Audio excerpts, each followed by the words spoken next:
Hello, everyone. Omni-sensei here with What If I Was Reborn as Jon Snow the God Emperor? Game of Thrones. Part 7. If you enjoy this kind of content, please smash the like button. Subscribe to the channel if you haven't already. Don't forget to check out the original story linked in the description. I hope you enjoy listening to it. What have I done? Leif asked himself years later, looking at the land suffering from the excavation of natural resources and the forests disappearing because of human greed. Leif looked at Einar and couldn't help but be speechless. The conditions he imposed may have seemed simple, but they were anything but. What he was asking was for the children of the forest to stop following the old gods. 30,000 years of culture and reverence being denied with one simple sentence. Your Grace is asking too much. Even if I accept, my people will not. We have followed the old gods for tens of thousands of years, and we will continue to do so. Leif shook her head and replied with a determined tone. Then we have nothing more to discuss, Queen of the Forest. Einar said with an indifferent tone to her refusal. It wasn't him who was asking for something, but Leif who wanted something from him. From the start, it was Einar who was leading the conversation, and no one else. Leif had placed herself in an inferior position in the negotiations ever since she had come to him to surrender. She bit her lip at Einar's indifferent tone. Leif could see that he didn't care about her power or that of the children of the forest. This frustrated her enormously. In her eyes, Einar was being stubborn, someone who sought absolute power. After 10 long minutes of silence, Leif spoke, Your Grace. Einar looked at her and smiled mischievously, as if anticipating the words he had wanted to hear all along. Leif held her gaze and continued, I and my successors will agree to follow your orders and customs, but the others can continue with their faith and customs. Hearing those words, Einar finally gave a satisfied smile. He didn't care about the faith of a few ants. As long as the queen or king of the children of the forest was loyal to him, Einar was willing to show a little mercy to a race of extraordinary talents like the children of the forest.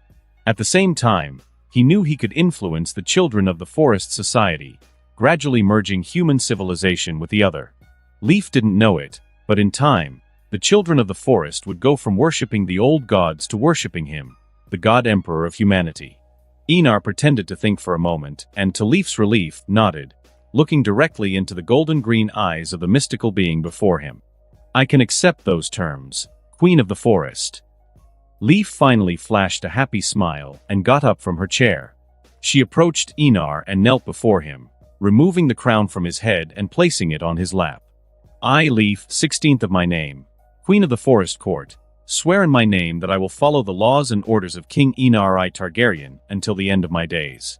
Nature and the old gods bear witness that my oath will pass through time and follow my line until we are no more. Leif pronounced each word with a serious and sweet tone. Her hair fell down her back as her eyes stared into the purple eyes in front of her.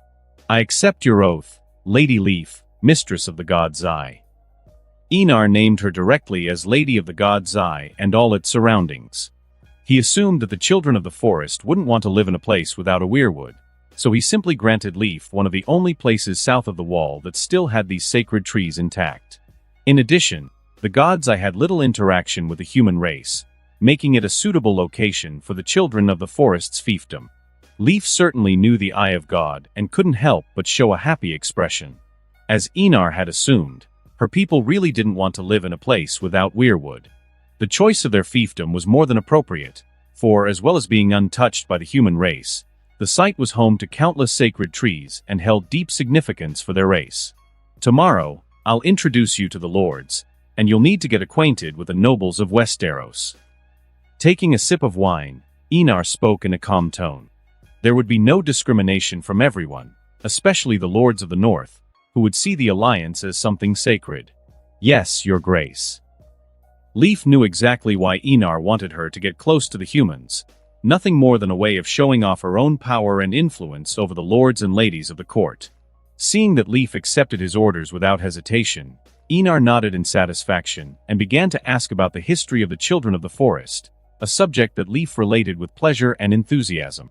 The conversation lasted all night, but the three people in the room didn't feel the slightest bit tired, despite the long hours of conversation. With the warp's energy, Einar didn't even need to eat or sleep. He just did it out of habit. Essentially, he could live without food and drink, but obviously he didn't. If he deprived himself of these things, what would he do? If he deprived himself of these things, what would be the difference between him and a machine? Then the next morning, in the great hall of Moat Cailin, there was a being next to Einar who made everyone look at Leif with astonishment. Especially House Martell, whose members had always heard of the Hammer to the Waters, a cataclysm caused by the dark magic of the green seers of the Children of the Forest, who, according to legend, created the stepstones and the broken arm of Dorn with a powerful spell.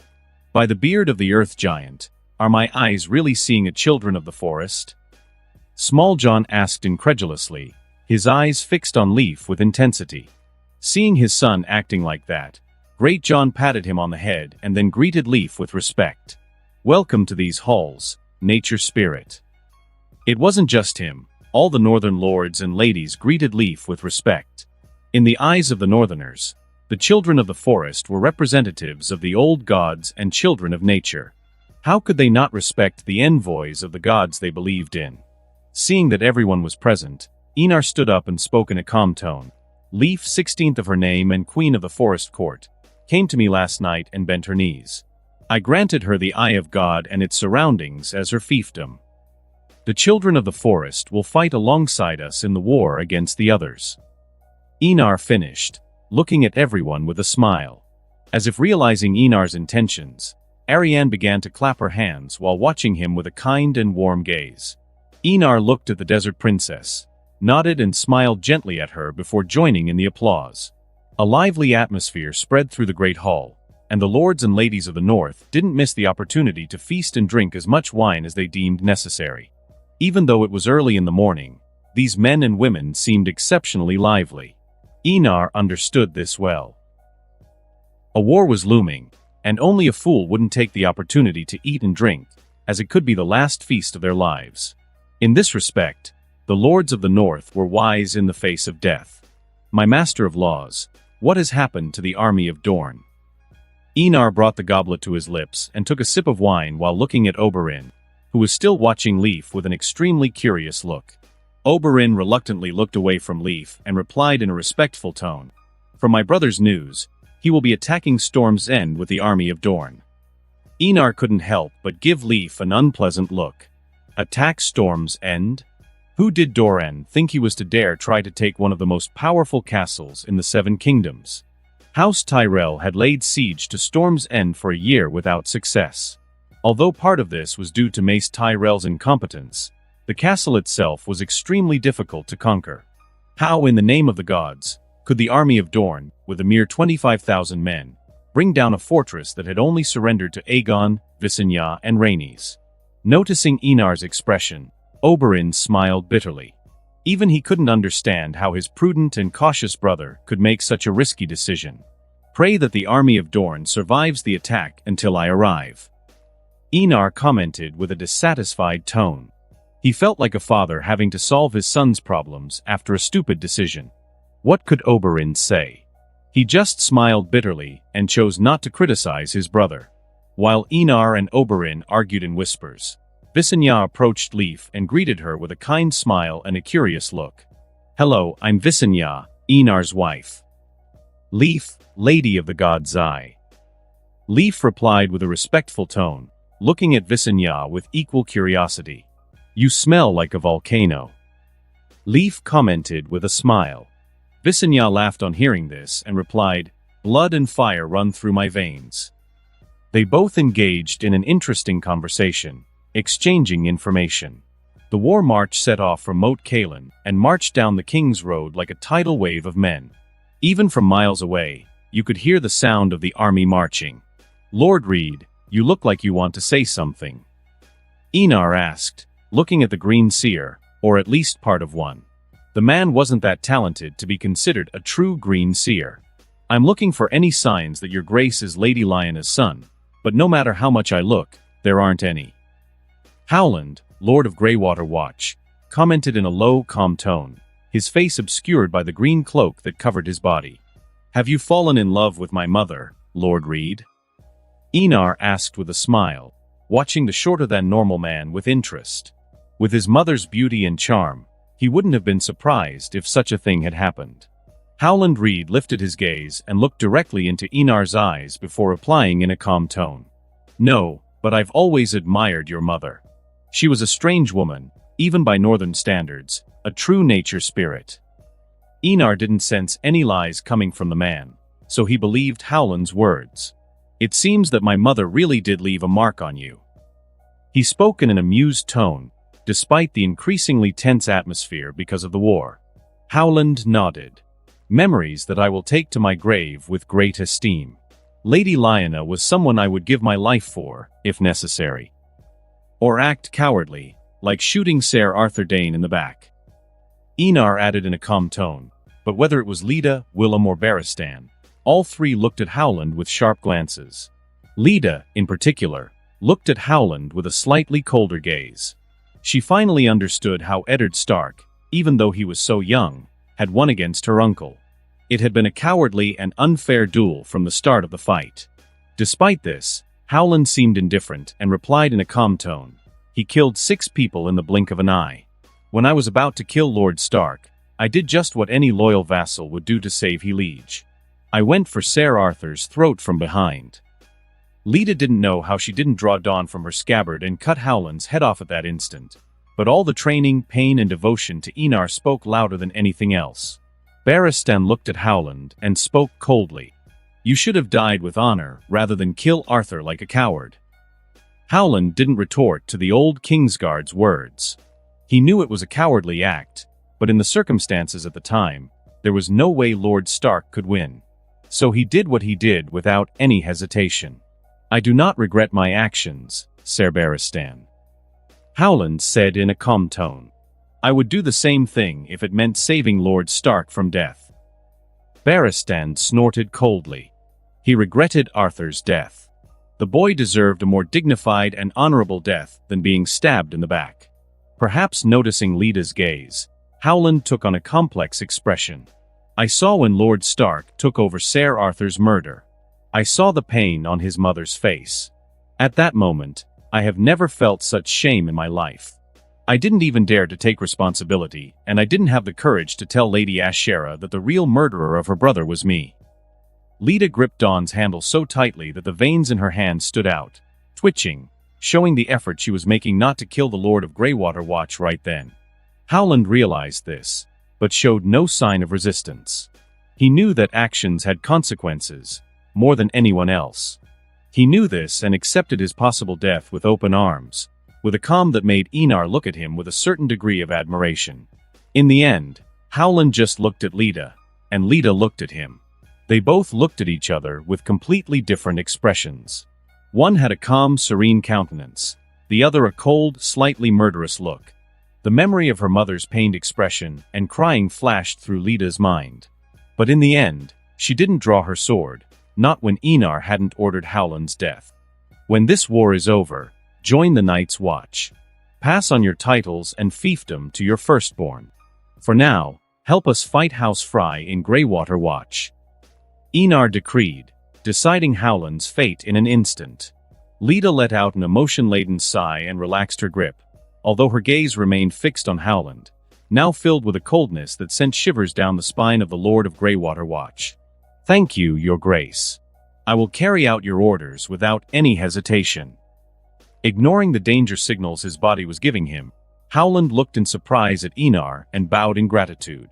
Although he accepted death with open arms, who wouldn't want to live? But don't worry, Your Grace.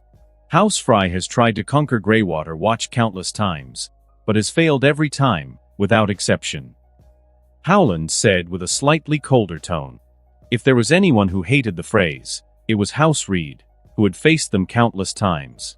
Einar nodded, pleased with Howland's words. Not far from Einar, Visenya looked at her husband for a moment and then turned her gaze to Rhaenys, Arianne, the Sand Snakes and her mother. They were all riding together, including Leaf, who seemed to be getting used to riding a horse. The Dowager Queen looks like the queen who visited the wall. Leaf commented, gaining the attention of all the women. Which queen are you talking about? Riella asked with a touch of curiosity. As far as she could remember, only 1 or 2 queens had ever visited the wall. I don't know her name, but she rode a very beautiful silver-colored dragon. Leaf replied, not noticing that her words had caused a hush around them.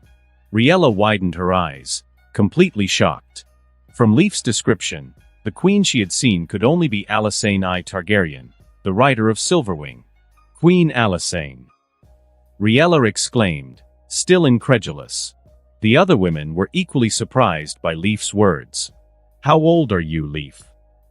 Visenya asked, curious. In human terms, 1,040 years. In my people's terms, 700 winters. Leaf answered casually, as if it were the most normal thing in the world to be thousands of years old. Once again, her words cast a strange silence around them. All the women looked at Leaf's silky, shiny, childlike skin with deep envy. What woman wouldn't want to remain eternally young? Perhaps noticing their shocked looks, Leaf sighed with a tone of helplessness. I'm considered a teenager by human standards. I haven't yet reached the maturity to get a partner. Leaf's words left them all speechless at the absurd life expectancy of the children of the forest. She was thousands of years old and still considered a teenager. They couldn't tell if living so long was a blessing or a curse. Still, knowing that Leaf had been alive during old Valyria, had witnessed the fall of the most powerful empire in the world, and had lived so long to see the rise and fall of House Targaryen, aroused admiration in all the women present. Visenya felt she needed to ask for some tips on how to adjust her mindset. After all, like Leaf, she too would have a long time to live. She needed to adapt to this new reality, and there was no one better to help her than a being who had lived for so long. Incredible. I don't know if I could live for so long, watching everyone I love die. Arianne commented, letting out a sigh full of admiration for Leaf. Just the thought of living that long sent a shiver through her body. Well, my people live long, so we don't have that problem. Leaf replied, finally getting the hang of riding a horse. Surprisingly, she liked the feeling. Although she found the saddle and other things unnecessary, the horse could be freer without those things in her eyes. Arianne nodded. As Leaf had said, the children of the forest lived for a long time, so they didn't have the same worries as the desert princess. You look grander in armor, my lord Hand. Enar commented with an amused tone. Like Tyrion, he also wore crimson armor. A crown of Valyrian steel studded with rubies rested on his hair. Tyrion, who wore golden armor with a green lion on his chest, flashed a helpless smile and spoke with a tired tone. Wearing armor is complicated, mainly because of the weight. You get used to it. Armor becomes a second skin after fighting dozens of battles. Oberyn, who was also wearing yellow armor with a House Martell crest, commented in an amused tone, watching the dwarf. Everyone was gathered in a tent, looking at the map on the table in the center. Eddard, wearing gray armor, looked at the map and spoke in a calm tone. From the scout's information, House Frey's army is stationed 15 kilometers away, under House Hayes Castle. Do we know the enemy numbers, Lord Stark? Tyrion asked with a glare. He looked at the map and located House Hayes Castle. It wasn't far from Twins. Between 10 and 14,000 men. The rest are probably in Twins.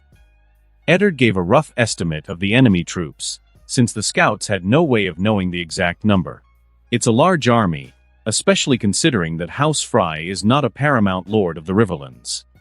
Oberyn commented, still incredulous at the number of House Frey soldiers. To understand how large this army was, House Martell had around 30,000 soldiers and possibly less than that.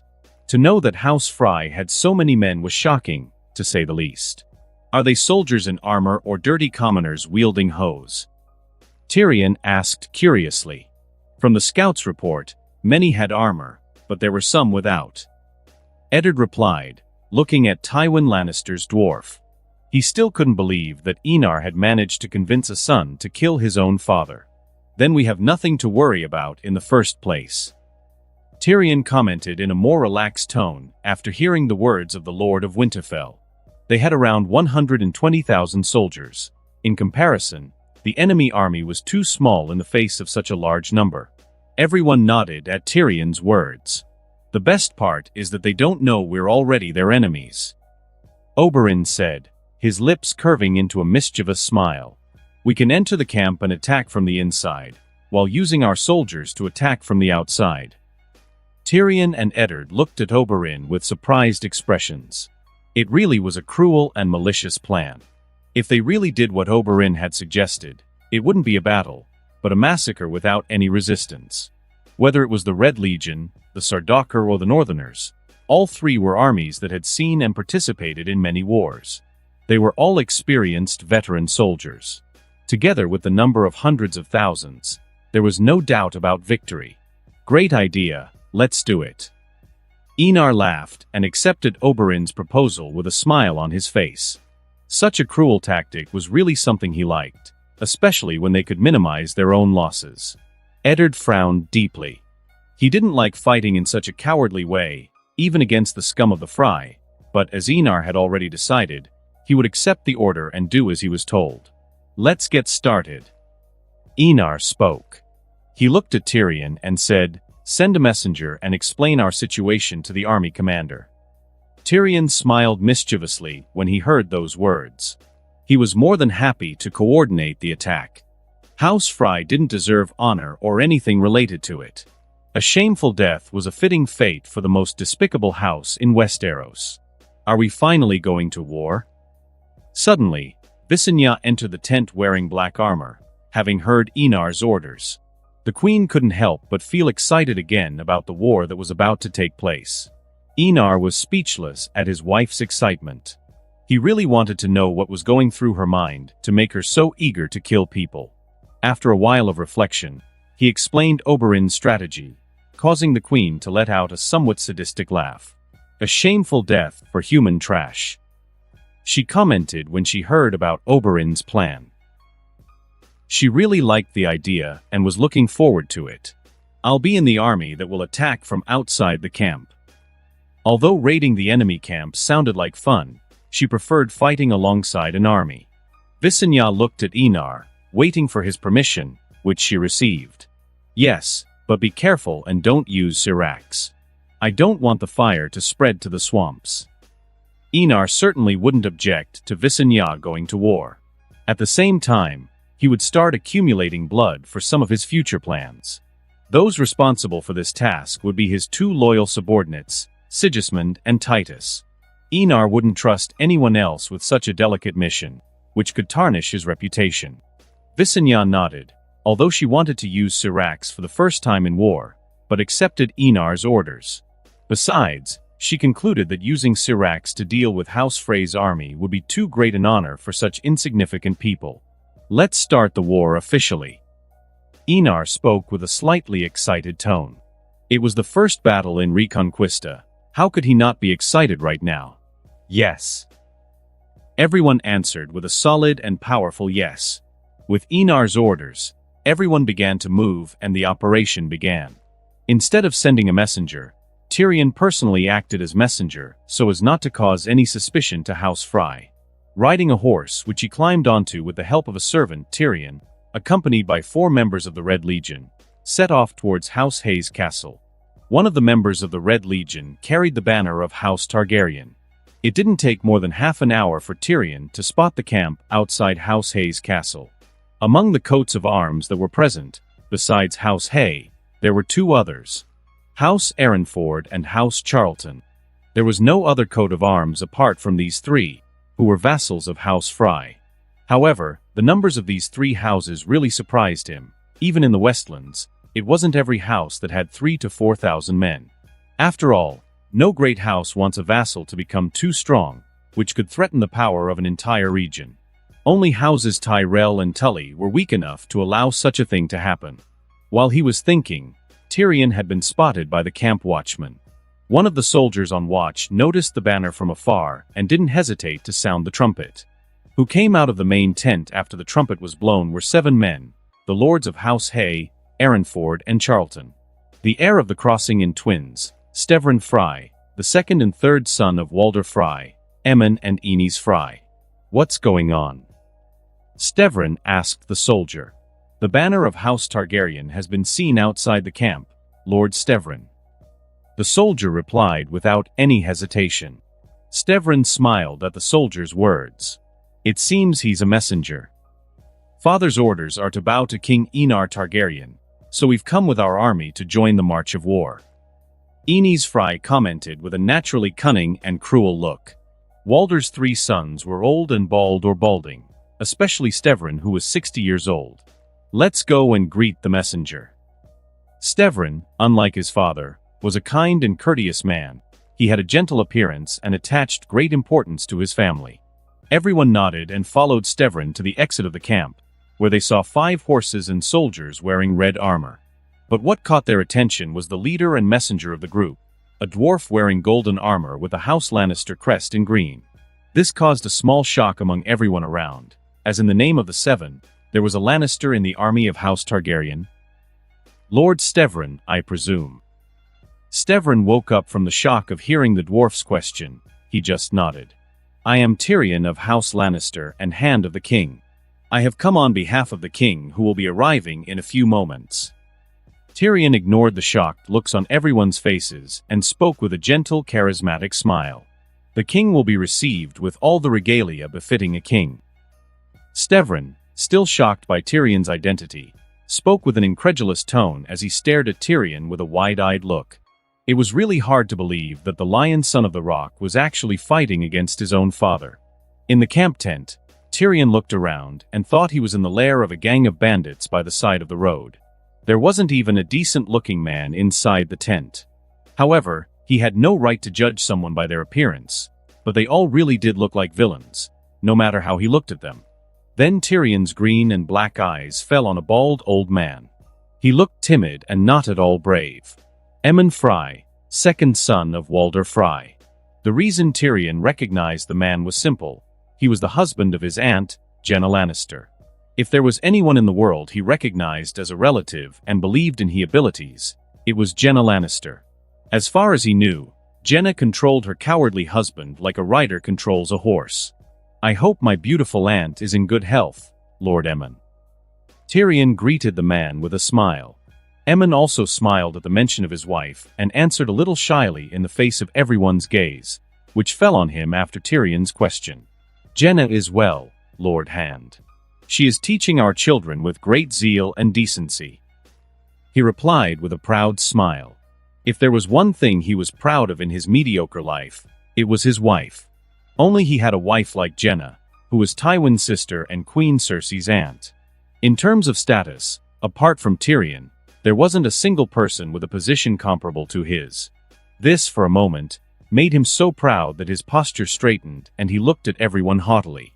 However, all pride vanished when he felt the cold gaze of his brother, Aenys. His posture shrank as before, and he couldn't help but lower his head, not daring to look Aenys in the eye. Tyrion, who had noticed everything, couldn't help but shake his head. His aunt had really suffered for being married to such a cowardly and stupid man. May I ask where King Enar will strike first? Glaring at the dwarf, Aenys Fry asked in a calm, slightly malicious tone. Tyrion narrowed his eyes, took a sip of wine and replied with a humorous tone. How should I know, Lord Aenys? My king is someone who likes to solve everything himself and rarely allows anyone to go against his orders. That was a partial lie. Although the part about going against orders was true, Enar really did allow everyone to advise him without any impatience. If the idea was a good one, the king would accept it without a second thought, as would Oberyn's strategy. Although his king did have a rather tyrannical temperament in certain matters, he was surprisingly easy to get along with. However, even so, Tyrion didn't reveal Enar's plans to attack the Vale and the Riverlands. How could he reveal such important information to Walder Frey's vassals? Aenys nodded, gradually creating a clear picture of the king's personality. An arrogant boy who had been lucky enough to hatch a dragon, full of pride and who didn't listen to his advisors. He didn't seem like someone who would be difficult to influence. Such people cared more about their reputation than anything else. This brought a smile to Aenys' lips. He estimated that, after a few conversations, they could replace the arrogant dwarf in front of him. Which wouldn't be difficult. Who would want to live with a little freak every day? Tyrion, who always received looks of disdain and contempt, was especially sensitive to malicious expressions, and caught a hint of malice on the face of Walder Frey's third son. Looking at the proud expression on Eni's face, Tyrion found the scene amusing. Intelligent people were arrogant and often thought that knowledge was power, but if there was one thing he agreed with Cersei about, it was that power was power. Eni's might have thought herself clever, but Tyrion thought himself even more so. There were few people who could really fight a battle of wits with him. The king was one of them. His father too. Tywin Lannister was always 3 steps ahead of the enemy. As for King Enar, Tyrion estimated that he could never match him in intelligence. The king seemed to predict the future with an accuracy that sent shivers down his spine. Suddenly, the ground seemed to shake. Everyone knew that the king had arrived with his army. However, all of Walder's lords and sons changed their expressions dramatically when they felt the intensity of the tremor. "May I ask how many soldiers the king has?" Stevrin asked, shocked. "About 120,000, but we're not complete yet. The army of House Tyrell hasn't joined us yet." Tyrion replied casually, as he watched with pleasure at the change in everyone's expressions, trying to pick up any tiny detail that might be useful in the future. But after a while, Tyrion saw only animation on their faces, which indicated that no one in the tent knew about Walder and Tywin's plan. Which didn't surprise him. Knowing his father, Tyrion knew that such a basic mistake could never be made by the powerful Tywin Lannister. The man would kill anyone who knew of his plans. "Let's go and greet the king." Tyrion set his wineglass aside and got down from his chair with some difficulty. Everyone didn't hesitate and headed towards the entrance to the camp. "Lord Tyrion, is the king married? I have a beautiful, delicate sister who is of a suitable age to marry." Eni's asked with a smile, although her expression was, to say the least, frightening for anyone. "The king has 2 wives and loves them both." Tyrion replied in a slightly hurried tone. He didn't want to get involved in this hornet's nest of killer bees. Fighting at court would be a scary thing, especially between queens, and he didn't want to put himself in danger by anything he said or did. During his time in Volantis, how could he have missed Rhaenys and Arianne's intentions? He felt that things would get really complicated once the war was won. The 2 factions would fight for power, and it wouldn't be a gentle contest. The queens could remain unscathed and safe from the court's conspiracies, but their allies wouldn't have the same privilege. Tyrion didn't want to get involved in this battle and would never dare recommend a wife or mistress for Enar, attracting the hatred of the queens. Eni's showed a disappointed expression, but was not discouraged. If marrying her sister to the king wasn't possible, she could still become Enar's mistress or even a servant. As long as he received rewards, it didn't matter what his sister's status was. While everyone was talking among themselves, they arrived at the entrance to the camp. When the army got close enough to be seen, a red and gold wave appeared in everyone's vision. The most shocking thing for Walder Frey's vassals and children was that all the soldiers were wearing armor. How much gold had been spent to form such a well-equipped army? Stevrin tried to imagine and shuddered at the absurd amount of resources that must have been invested. Suddenly noticing that the sky was darkening, Stevrin raised his head and felt like an ant in front of the crimson dragon flying above the army. The shadow of the creature's wings seemed to cover the sky itself. Stevrin couldn't help but thank his father for bowing to the Targaryen king. He didn't want to die, and he definitely didn't want House Frey to disappear in the face of such a destructive force. Had he known about his father's plan, perhaps Stevrin wouldn't have been so grateful to his own father for making the decision to challenge someone so powerful and dangerous. After all, even if Enar was killed, what would the dragon do when his rider died? But that wasn't Walder's or Stevrin's fault. How could they have known about the special bond between a dragon and its rider? It was then that he saw the Targaryen king. Enar was surrounded by men in white armor, whom Stevrin assumed were members of the royal guard. However, what really caught his attention was the king's size. The man was gigantic, perhaps the biggest Stevrin had ever seen in his 60 years of life. He was wearing red armor with the coat of arms of House Targaryen and a crown adorned with rubies under his white gold hair. "I hope I'm not late, heir of the crossing."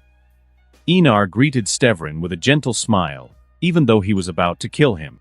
Stevrin straightened up and bowed to the king. "We are your vassals, your grace."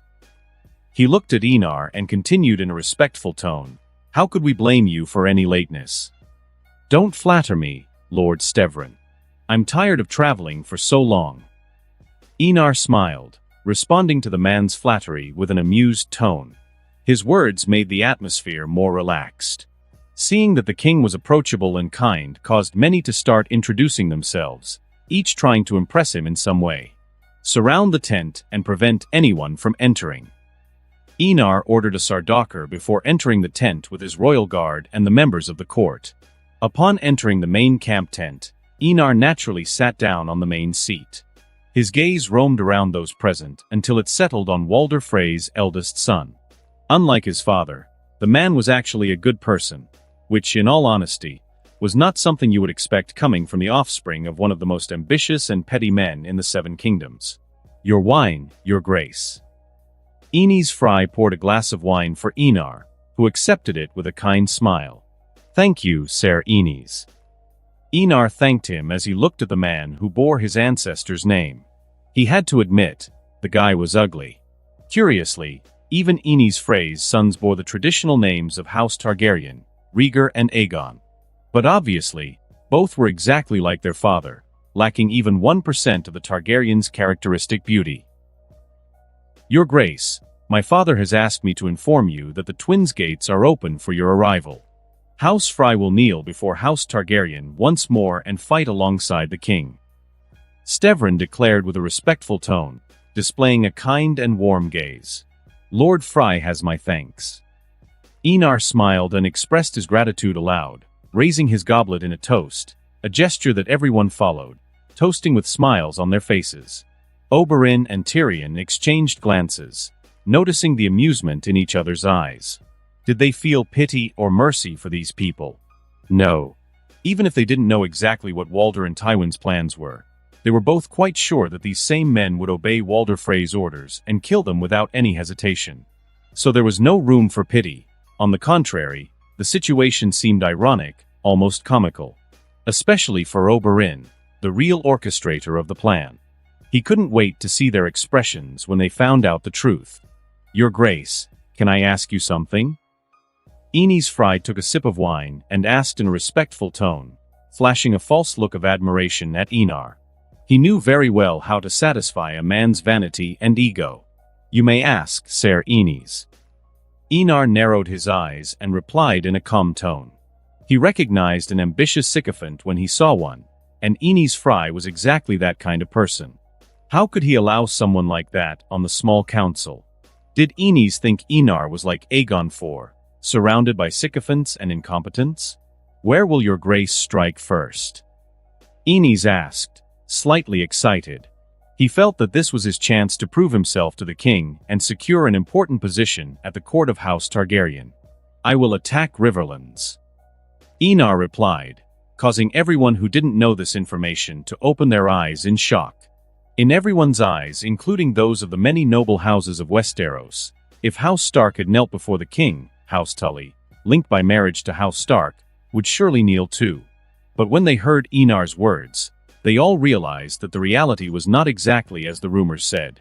For certain reasons, House Tully will no longer be Lord Paramount and will no longer be able to rule Riverlands.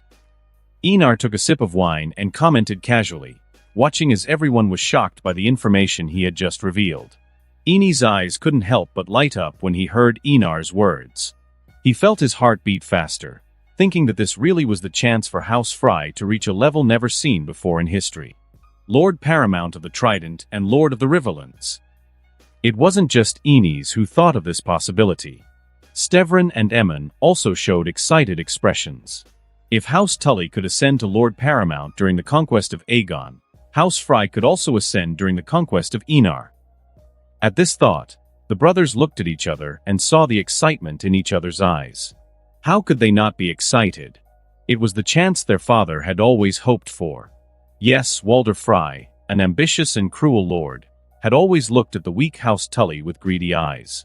Honestly, it wasn't just House Fry that had this desire. Without the protection of House Targaryen, House Tully could never contain powerful houses like Blackwood or Bracken, both noble lineages that were once kings during the Age of the 100 Kingdoms. These two noble houses were extremely powerful in the Riverlands, possessing vast lands and armies larger than those of their liege, House Tully. They also had their eye on the title of Lord Paramount. How could they ignore this possibility when they saw House Tully's weakness? House Tully possessed something it didn't have the strength to defend, nor even the authority to command its most powerful vassals. In this world, everything came down to force, especially during the Age of 100 Kingdoms, where kingdoms were overthrown every month as if they were mere minor lords. Your Grace, don't worry, House Fry will help you pacify the rebels. Stevrin beat his chest and promised in a brave tone. Even someone as kind as him was consumed by greed when faced with an opportunity like this. Enar looked at everyone and spoke in a gentle tone. I appreciate the good intentions, but this won't be possible. His words left everyone except the members of his court extremely confused. Right now, Walder Fry is preparing a grand reception for me and my court. The kindness disappeared from Enar's eyes. He's poisoning the wine and preparing bows and arrows to kill me and everyone I care about, on Tywin Lannister's orders. Silence prevailed in the room after Enar's words still echoed in the minds of the vassals and Walder Fry. As soon as Enar spoke, Leda, Willem, and Oberyn drew their swords. They must all be killed. Taking a sip of wine, Enar ordered with a casual tone. His eyes were indifferent to the massacre about to begin. Your Grace, I don't know where you heard these false rumors, but my father would never do something like this. Enys spoke with a smile, but his eyes showed a trace of panic. Her words were lies, and he knew it. Deep down, he could well imagine his father committing something so despicable. After all, that's how Walder Fry taught him. Enar didn't answer. What could he say to someone who, in his eyes, was already dead? Without having to repeat her orders, Leda acted without any hesitation. She cut off the heads of those next to Enar. Coincidentally, the closest was Enys Fry. Walder Frey's third son, already of advanced age, didn't even have time to react. His head was cut off in one clean stroke of the Dawn Sword. Curiously, Enys' head fell onto Enar's empty plate. Blood oozed out and filled the plate, creating a grotesque soup of blood and freshly severed head. Looking at Enys' still incredulous expression, Enar saw the man's eyes move for a moment before he actually died. When his head was separated from his body, streams of blood spurted out and stained Enar's armor. But as his armor was already red, the blood only added depth to the suit's hue. The massacre continued without Enar raising his gaze, his posture remaining absolutely unchanged in the face of the slaughter taking place around him. The only other person who remained motionless was Tyrion, who obviously had no martial skills. Oberyn, in particular, was merciless during the murders. He despised filthy traitors like those before him, so the Red Viper of Dorne didn't show an ounce of kindness in his attacks. 2 minutes later, everyone was dead, without any resistance. Blood covered the inside of the tent as Leda, Willem, and Oberyn watched the scene with indifferent gazes. None of the three were inexperienced, especially Oberyn, who had spent years living as a mercenary in Essos. What about the screams? The men did shout, but no one came. The reason was simple. The Sardaukar surrounded the tent, spears in hand. Leda approached Enar and took out a white handkerchief, carefully wiping away a few drops of blood that had splashed onto his face during the massacre. Oberyn, start your plan. Enar allowed Leda to do as she pleased and ordered with a cold tone. Don't worry, Your Grace. Oberyn replied, his voice laden with confidence. I will kill many, he said, smiling coldly. Before Oberyn left, he heard Enar's words. Don't kill so many enemy soldiers. Let them bend the knee. Oberyn was surprised to hear the king's words, but nodded nonetheless. Enar watched his back, closed his eyes and looked at the possible timelines. Enar felt that something was incredibly wrong. He didn't know where the feeling came from, but it was there, and it made him feel uncomfortable. However, he soon opened his eyes and understood the source of this discomfort. A pair of eyes stares at me from the sky. Enar murmured, knowing who it was, or rather what it was. A god. More precisely, the god of the 7 faces. In all honesty, there was no animosity between Enar and the god of the 7 faces, at least not yet. In the future, This god of countless kinds would become his mortal enemy. The reason for this was simple. Enar would destroy the faith of the Seven and eradicate this religion that had existed for 6,000 years. The Order of the Maesters was certainly an odious group, but the faith of the Seven was even more annoying, odious, and extremely uncomfortable. Much of House Targaryen's heritage had disappeared because of it. Looking up, Enar couldn't help but snort. Being stared at by a god was not comfortable, especially when that god didn't seem to want to stop peeping anytime soon. But since you want to watch, I'll let you see your believers begging for help while my soldiers slaughter them. Enar muttered with a touch of coldness. Although he knew this wouldn't affect a god, after all, a being thousands of years old couldn't be shaken simply by the death of his believers. For the gods, if humans die, let them die. They only have to wait a few lousy years for 4 or 5 to be born in the place of one who has died. How could they care about a race whose birth rate was so high? Looking at Leda, who also had a tense and watchful expression, Enar couldn't help but smile and bring out his loyal sword.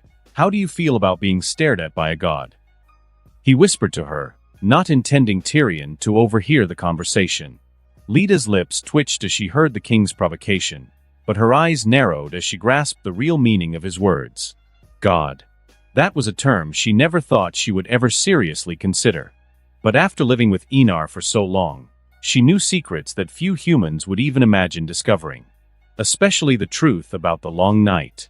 From this, she felt no respect or fear towards the gods, unlike most humans. This feeling extended even to the good gods, those who helped humanity survive. This was because, in Leda's eyes, the relationship between humans and gods boiled down to one thing. Humanity was cattle used by the gods as they pleased. Even the good gods only saved humanity so that they wouldn't be forgotten. Otherwise, beings thousands, tens of thousands, or even hundreds of thousands of years old would never have cared about the existence of the human race. In her eyes, there was only one deity that humanity should truly serve. Enar Targaryen, the God Emperor of mankind. Who is it, Your Grace? Leda asked in a low tone, looking at Enar with a calm gaze, even though she already had an idea of who the god the king was referring to was.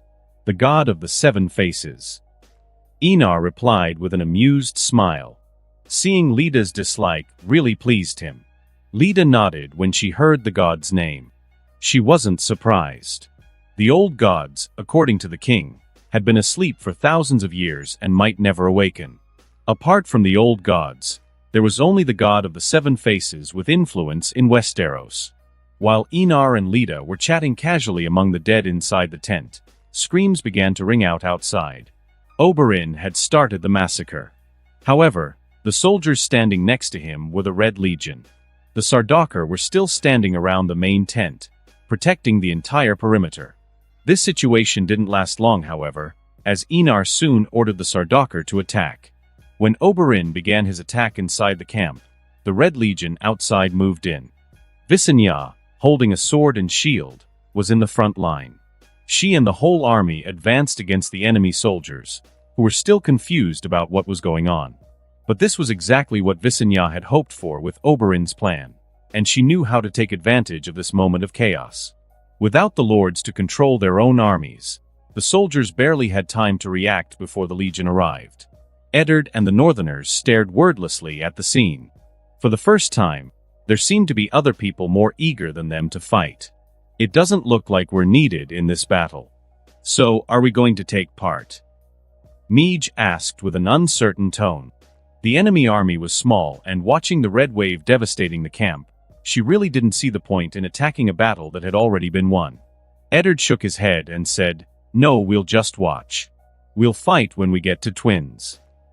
Looking at the ferocity of the Red Legion, he felt it was pointless to fight in such a small battle, so he decided to just wait until it was over. Faced with a soldier in front of him, Visenya didn't hesitate. With a single blow, he plunged his sword into his throat, killing him instantly. Without wasting any time, he raised his shield to defend himself from an arrow fired by a nearby archer and advanced quickly, without giving the enemy a chance to shoot again. With one swift movement, Visenya struck the archer in the face with his shield, knocking him to the ground. He then pointed his sword downwards and finished off the unlucky man. His eyes scanned the battlefield in a quick, calculating glance. As he imagined, there was no resistance from the enemy soldiers. Not only had they been taken by surprise, with no generals to command them, but the army had become a bunch of disorganized men, dominated by fear and panic. Which was no surprise. With no morale to fight, many had already thrown down their weapons and surrendered.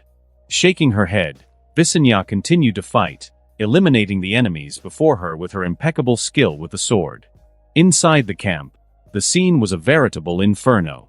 The Sardaukar, with their long spears, had become killing machines. Even the most experienced soldiers were nothing more than meat to be pierced by that relentless battle formation. Bodies were piled up in small heaps, and the ground no longer looked like earth, but a sea of coagulated blood. Fear and horror were on the faces of the enemy soldiers. Many of those inside the camp, those with private tents, were of noble origin or veteran soldiers. Even so, they were slaughtered without mercy. Even though he had seen the Sardaukar skills before, Oberyn couldn't help but feel envious of that army. Even Dorne's elite soldiers didn't have that much power. Having 30,000 of those men was the equivalent of 60,000 ordinary soldiers. What ruler wouldn't want such an army? But he knew that it would be impossible for Dorne to have warriors like the Sardaukar. He himself had seen how much gold was spent on the king's private army. Dorne might be able to hold out for a year or two, but after a while, the coffers of the old palace would be empty. Leaving the main tent, Enar looked around and couldn't help but show satisfaction. The Sardaukar were worthy of every coin and effort invested in them. Many of those men had been emasculated by the brutal training of an immaculate. "What do you think, Leda?" he asked, curious. "Very strong. If they go through the blood ritual, they'll be the greatest weapon against the others." Leda answered sincerely. Enar nodded. His eyes narrowed slightly as he observed the blood scattered on the floor, a satisfied gleam in his eye. Honestly, the prototype of the blood ritual for ordinary soldiers was already ready.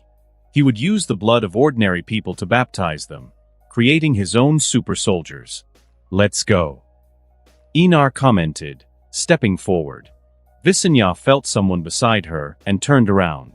She saw Rhaenys, who was wearing armor identical to hers, as black as her hair. However, what caught her eye was the sword in her niece's hand. As far as she could remember, Enar had given Dark Sister to Rhaenys, and seeing the blade cutting through armor like it was nothing, Visenya couldn't help feeling a little jealous. This was no ordinary sword, but the weapon wielded by great men and women. She had also wanted a Valyrian steel sword, but even with all the power of the Red Faith, her search had been futile.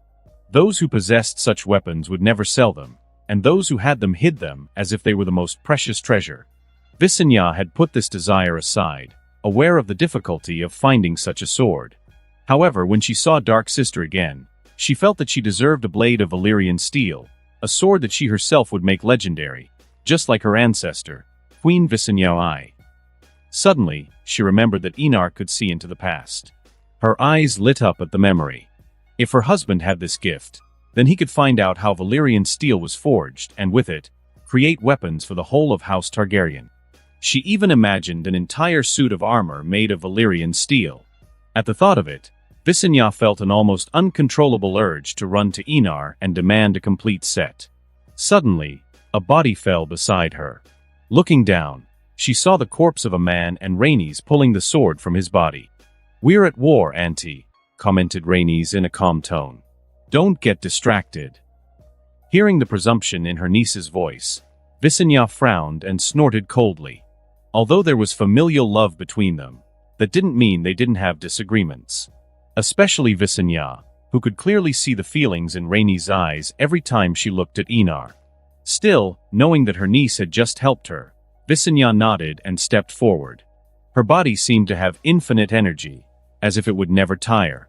However, this feeling only lasted a few minutes before exhaustion set in. And it wasn't just her. Rhaenys and all the soldiers around her were exhausted too. The battle required them to use all their strength against the enemy, and that was exhausting. After all, it wasn't just them who were fighting with everything they had. Their enemies were also willing to give their all, because they all only had one life, and no one wanted to die. Breathing heavily, Visenya and Rhaenys looked around vigilantly. The sound of wailing, crying, and screams of pain echoed across the battlefield. The horrible smell of blood permeated the air. Despite this, neither Visenya nor Rhaenys felt uncomfortable in their surroundings. Both had trained all their lives for war. How could they not accept the atmosphere of battle? "Not bad for your first battle, niece," commented Visenya as she plunged her sword into the head of a fallen man, making sure he was definitely dead. Rhaenys looked at Visenya and replied in a calm tone, "That wasn't a war, but a massacre. Our numbers were superior to the enemy's, and without commanders on the other side, it became just a slaughter of men." Visenya agreed. Although House Targaryen's numbers were greater, if the other side had commanders, those 12,000 men would have held out for much longer, especially if they had been protected within the castle walls. This war would have been extended, possibly alerting Walder Frey, who would have prepared in advance for the invasion. "Let's find Enar. I want to kiss those delicious lips," Visenya commented in a gentle tone, casting a warm glance at Rhaenys. Gritting her teeth, Rhaenys was sure that Visenya had only said that to provoke her. And as much as she hated to admit it, the words really irritated her. However, when she thought about what she was about to do, she just scoffed. She knew that Visenya still behaved like a lady, but unlike her, Rhaenys didn't care whether she was married to Enar or not. If she wanted to, she would simply jump into his bed and make Visenya swallow every provocation she had heard over the years. Feeling disappointed that her words hadn't had the desired effect, Visenya headed towards the enemy camp. Rhaenys, meanwhile, with a proud look on her face, raised her head and walked beside her aunt like the true warrior princess she was. With a dragon, dark sister in hand, and having taken part in a war, Rhaenys finally felt she could make her ancestors proud. A squad of the Red Legion followed them, ensuring their safety. The looks on the soldiers' faces, however, were pure admiration. They had personally seen these two women killing men with such ease that they couldn't help but feel respect for them. Upon entering the camp, Rhaenys saw bodies piled in small heaps and blood darkening the ground. The ferrous smell was so intense that it made her wonder if her uncle Oberyn was really prepared for what would happen when they faced the Lannisters. Her eyes soon found his figure. Oberyn was bathed in blood. His yellow armor had turned a crimson hue. Around him, the Red Legion and the Sardaukar were dragging out the bodies of the dead and adding them to the piles of corpses that had already formed. But Rhaenys noticed that the dead of the Red Legion and the Sardaukar, of whom there were not many, were positioned respectfully on the ground, a clear difference in the treatment of the deceased. "Niece, you seem to have enjoyed yourself." Noticing the arrival of Visenya and Rhaenys, Oberyn greeted the queen with a nod and greeted Rhaenys warmly. "You too, uncle," she replied in an amused tone. They both laughed. Noticing the difference in greeting, Visenya didn't mind. It was perfectly normal for Oberyn to side with Rhaenys. After all, he had raised and educated her for many years. Leaving the two of them talking, Visenya turned her gaze to the main tent and knew that Enar was inside. She put her sword back in its sheath and headed for the entrance. As she entered, the first thing her sensed was the strong smell of blood and the bodies of almost 10 men scattered on the ground. From the coats of arms on their clothes, she recognized that they were lords and sons of Walder Frey. However, her gaze soon settled on her husband, who was drinking wine with a casual, lazy air. She couldn't help rolling her eyes at the sight of him so relaxed. While she was exhausted from the battle, Enar was there, carefree, sipping wine. Moving closer, Visenya sat on his lap and wrapped her arms around his neck, looking him straight in the eye. "The war is over, husband," she whispered with a warm, passionate gaze. "Thank you for your hard work," Enar replied before stealing a kiss from his wife's lips. He didn't mind the blood on his face or the ferrous taste of the red liquid of the people his sword had killed. Visenya didn't mind either and gave in to the kiss.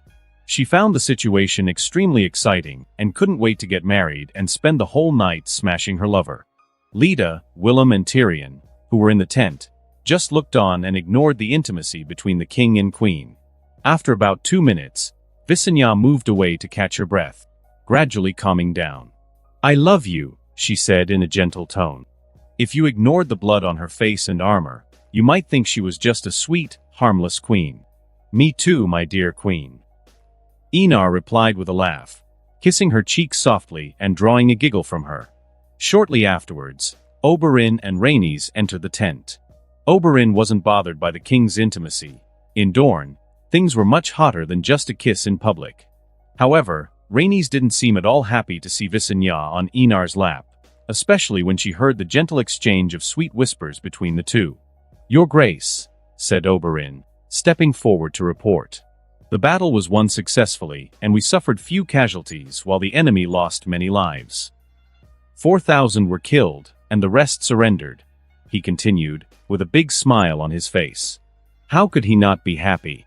His strategy had not only been a success, but a true military masterpiece, worthy of being written about in books as an example for future generations. "Well done." Enar replied with a satisfied expression. The blood of 4,000 people would be enough to turn a few hundred Sardaukar into super soldiers. Although this couldn't be public knowledge at the moment, he could already imagine how the people would talk about this victory. "Visenya, mount Syrax and make the castle open its gates." Looking at his wife, still sitting on his lap, Enar ordered with a gentle tone. Visenya's eyes lit up when she heard Enar's words. House Hayes' castle had to open its gates or be destroyed. She didn't want to destroy it, especially since Enar might award it to some soldier who won glory in the war. "I'll go too." Rhaenys' eyes showed the same emotion as Visenya's. How could she miss the chance to make a castle surrender to House Targaryen? Yes, but no burning the castle. Enar agreed, but warned them both not to set fire to House Hayes' fortress. Visenya got up from Enar's lap and left the tent with a big smile on her face. Rhaenys followed her aunt with the same determined look. Looking at Oberyn, covered in blood, Enar asked in a cheerful tone, regardless of being surrounded by corpses, "My master of laws, do you wish any reward?" As king, Enar knew he had to be decisive in both punishments and rewards. Only when there was motivation would people give their all to achieve something. That's why he was fully aware that he had to reward those who deserved it and punish the offenders. Oberyn looked surprised, but for a moment his gaze was confused before he made a decision. "Your Grace, if possible, I want to legitimize my daughters." Although Dorne didn't care much for the status of bastardy, Oberyn, as a father, wanted his daughters to be able to have titles and lands. Bastards couldn't own land or titles, so he wanted all his daughters to be legitimized. In addition, conquering lands and fiefdoms in Dorne was practically impossible. So this war represented a unique opportunity to secure property for his heiresses. As a father, he had a duty to pave the way for his daughters to have a real home in the future. Tyrion looked at his friend in surprise. He hadn't really expected Oberyn to use something so valuable to legitimize his bastard daughters. Gaining glory on the battlefield might seem easy, but it wasn't. In the army, for example, if a soldier killed 3 enemies, he could be rewarded with gold. If he killed 10, he might receive a small village. But was that simple? Absolutely not. People only had one life, and those who fought on the battlefield gave their all in every confrontation. These battles were always exhausting, so how could anyone fight consecutively? Of course, Tyrion was talking about commoners. The nobles, who had training and armor, were usually able to kill 2 or 3 commoners who had never picked up a sword. If you want that, your daughters will be legitimized. They will be able to choose the coat of arms and the name of the house when everything is finalized. Enar looked at the master of the laws of his small council and couldn't help but smile. Oberyn was only acting as any father should when thinking about his daughter's future. "Thank you, Your Grace." Oberyn thanked him with a slightly relieved tone. The process of class ascension that would take hundreds of years for a commoner had happened in an instant. It just showed that it wasn't money or anything else that really mattered, but luck and powerful connections. "Oberyn, we'll stay here for a day before moving on. We can't let Walder Frey know about the events in this camp." Enar spoke with a majestic tone that made Tyrion and Oberyn straighten their backs. They knew that the next war would indeed be a real war. Twins was one of the most powerful castles on the continent. Without dragons, toppling that fortress would be extremely difficult. "I will make the preparations, Your Grace." Oberyn thumped his chest and spoke enthusiastically. He had just received a generous reward and was more than excited. Enar nodded and let out a relaxed sigh. Now that the war has begun, Robert must move. He muttered to himself, with a thoughtful expression. In the infinite timelines, Robert's strategy was usually identical to his: attack head-on, without trapping himself in a castle waiting to be surrounded. Especially as he had the largest army and dragons. In the air, mounted on Moonfire, Rhaenys felt her hair flutter in the wind, her eyes shining with excitement. Glancing to the side, she saw the graceful figure of Syrax flapping his wings elegantly. Both dragons were magnificent, one with silver scales and purple stripes and the other completely golden. They were twins and extremely agile. Rhaenys quickly used her hand to communicate with Visenya through signs, which were answered just as quickly. She couldn't help but admire Aunt Daenerys' ingenuity. Those signs were incredibly practical. She would never have thought of developing a method of communication during dragon flights.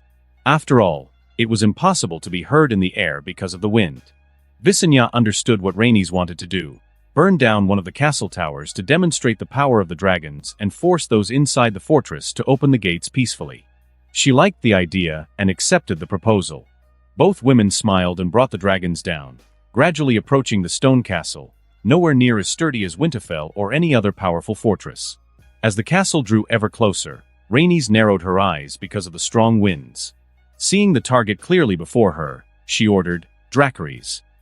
Silver and purple flames erupted from Moonfire's mouth, crashing into the castle's right tower. Although they weren't powerful enough to melt stone, like Carax's, they were still strong enough to set the tower on fire, a clear and ominous warning. Visenya, mounted on Syrax, attacked just as Rhaenys began to gain altitude again. "Dracarys." The Queen of Enar spoke in a calm tone, watching as the tower was consumed by silver flames. Like Moonfire, Syrax spouted fire from his mouth, hitting the structure squarely. To Visenya's surprise, before her wide-eyed eyes, the tower collapsed. She had never imagined that the flames could have such an explosive power, but seeing the building crumble as if it were made of paper, she couldn't help but feel excited. She wanted to turn the castle into a second Harrenhal, but remembering Enar's orders and considering the insignificant size of the fortress, she gave up the idea of repeating Aegon the Conqueror's experience. Knowing that the attack was probably enough to intimidate those inside the castle, Visenya landed Syrax dozens of meters from the entrance and got off the saddle. A loud sound caught his attention, and as she looked to the side, she saw Moonfire landing not far away. Syrax and Moonfire positioned themselves side by side, protecting their riders. From time to time, they let out low growls and guttural sounds. "Do you think they'll open the gates?" Rhaenys asked curiously, watching the smoke rise into the sky with a glint in her eye. "I hope not. I want to feel what it's like to burn down a castle." Visenya replied with a smile. "Our dragons are still young. Their flames can't melt stone yet." Rhaenys nodded, her tone full of anticipation for the future. Visenya nodded, even though she knew better. Still, her desire to reduce an entire castle to ashes, just as Aegon had done during the conquest, remained alive. Suddenly, the sound of the gates opening caught their attention. They smiled victoriously as they saw the entrance wide open. "Looks like they know they can't survive in front of House Targaryen." Rhaenys commented, amused. However, what the men from the castle did next left them deeply confused. They placed a naked bound girl in front of the gates and then bowed towards them. Rhaenys and Visenya looked at each other, confusion mirrored in both their eyes. "Perhaps Lord Hayes' daughter?" Visenya suggested, uncertain. "Probably." Rhaenys replied, feeling speechless at the complete shamelessness of these people. The princess sighed and looked at Visenya. "Let's get the castle ready for Enar's arrival. I want a bath after all the blood on my body." As for the girl, who was probably Lord Hayes' daughter, neither of them cared. They simply ordered her to be dressed and imprisoned in one of the rooms. Seeing the young woman being taken back inside, Visenya and Rhaenys paid no more attention to her, focusing instead on the fortress. Fortunately, the Red Legion had arrived, helping with surveillance and control of the castle. Enar entered the castle and was pleased to see the Red Legion taking over in an instant. He looked at a soldier and asked, "Where are Visenya and Rhaenys?" The soldier seemed extremely excited that Enar had communicated with him and replied in a respectful and reverent tone, "In the main chambers of the castle, my king." "Thank you, Marino." Enar tapped the young man on the shoulder and thanked him with a sincere tone before leaving. Marino felt as if a drug had been injected into his body. The young man almost wanted to scream with excitement when he realized that the king actually knew his name. Einar had no idea of the impact a few simple words could have on a devotee. Without worrying about it, he walked further into the castle, accompanied by the royal guard. Titus and Sigismund had previously been ordered to collect all the blood from the battlefield, and they were doing just that. When he reached the main chambers, which probably belonged to the Lord of Hay, Einar opened the door and was speechless at the scene before him.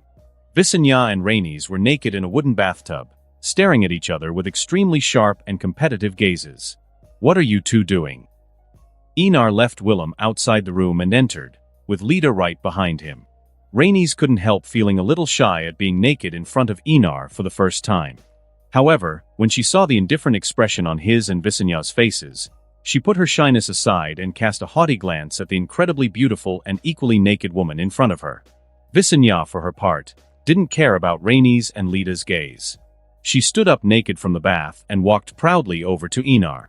As she helped him take off his armor, she spoke with an angry tone. "I asked the servant to prepare the bath for me, and Rhaenys tried to steal it. Are you two children?"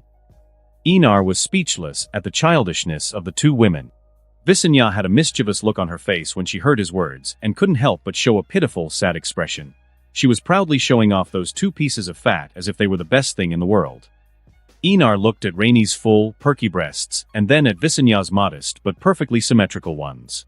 Sensing Einar's gaze, Rhaenys puffed out her breasts even more, throwing Visenya a victorious look full of pride.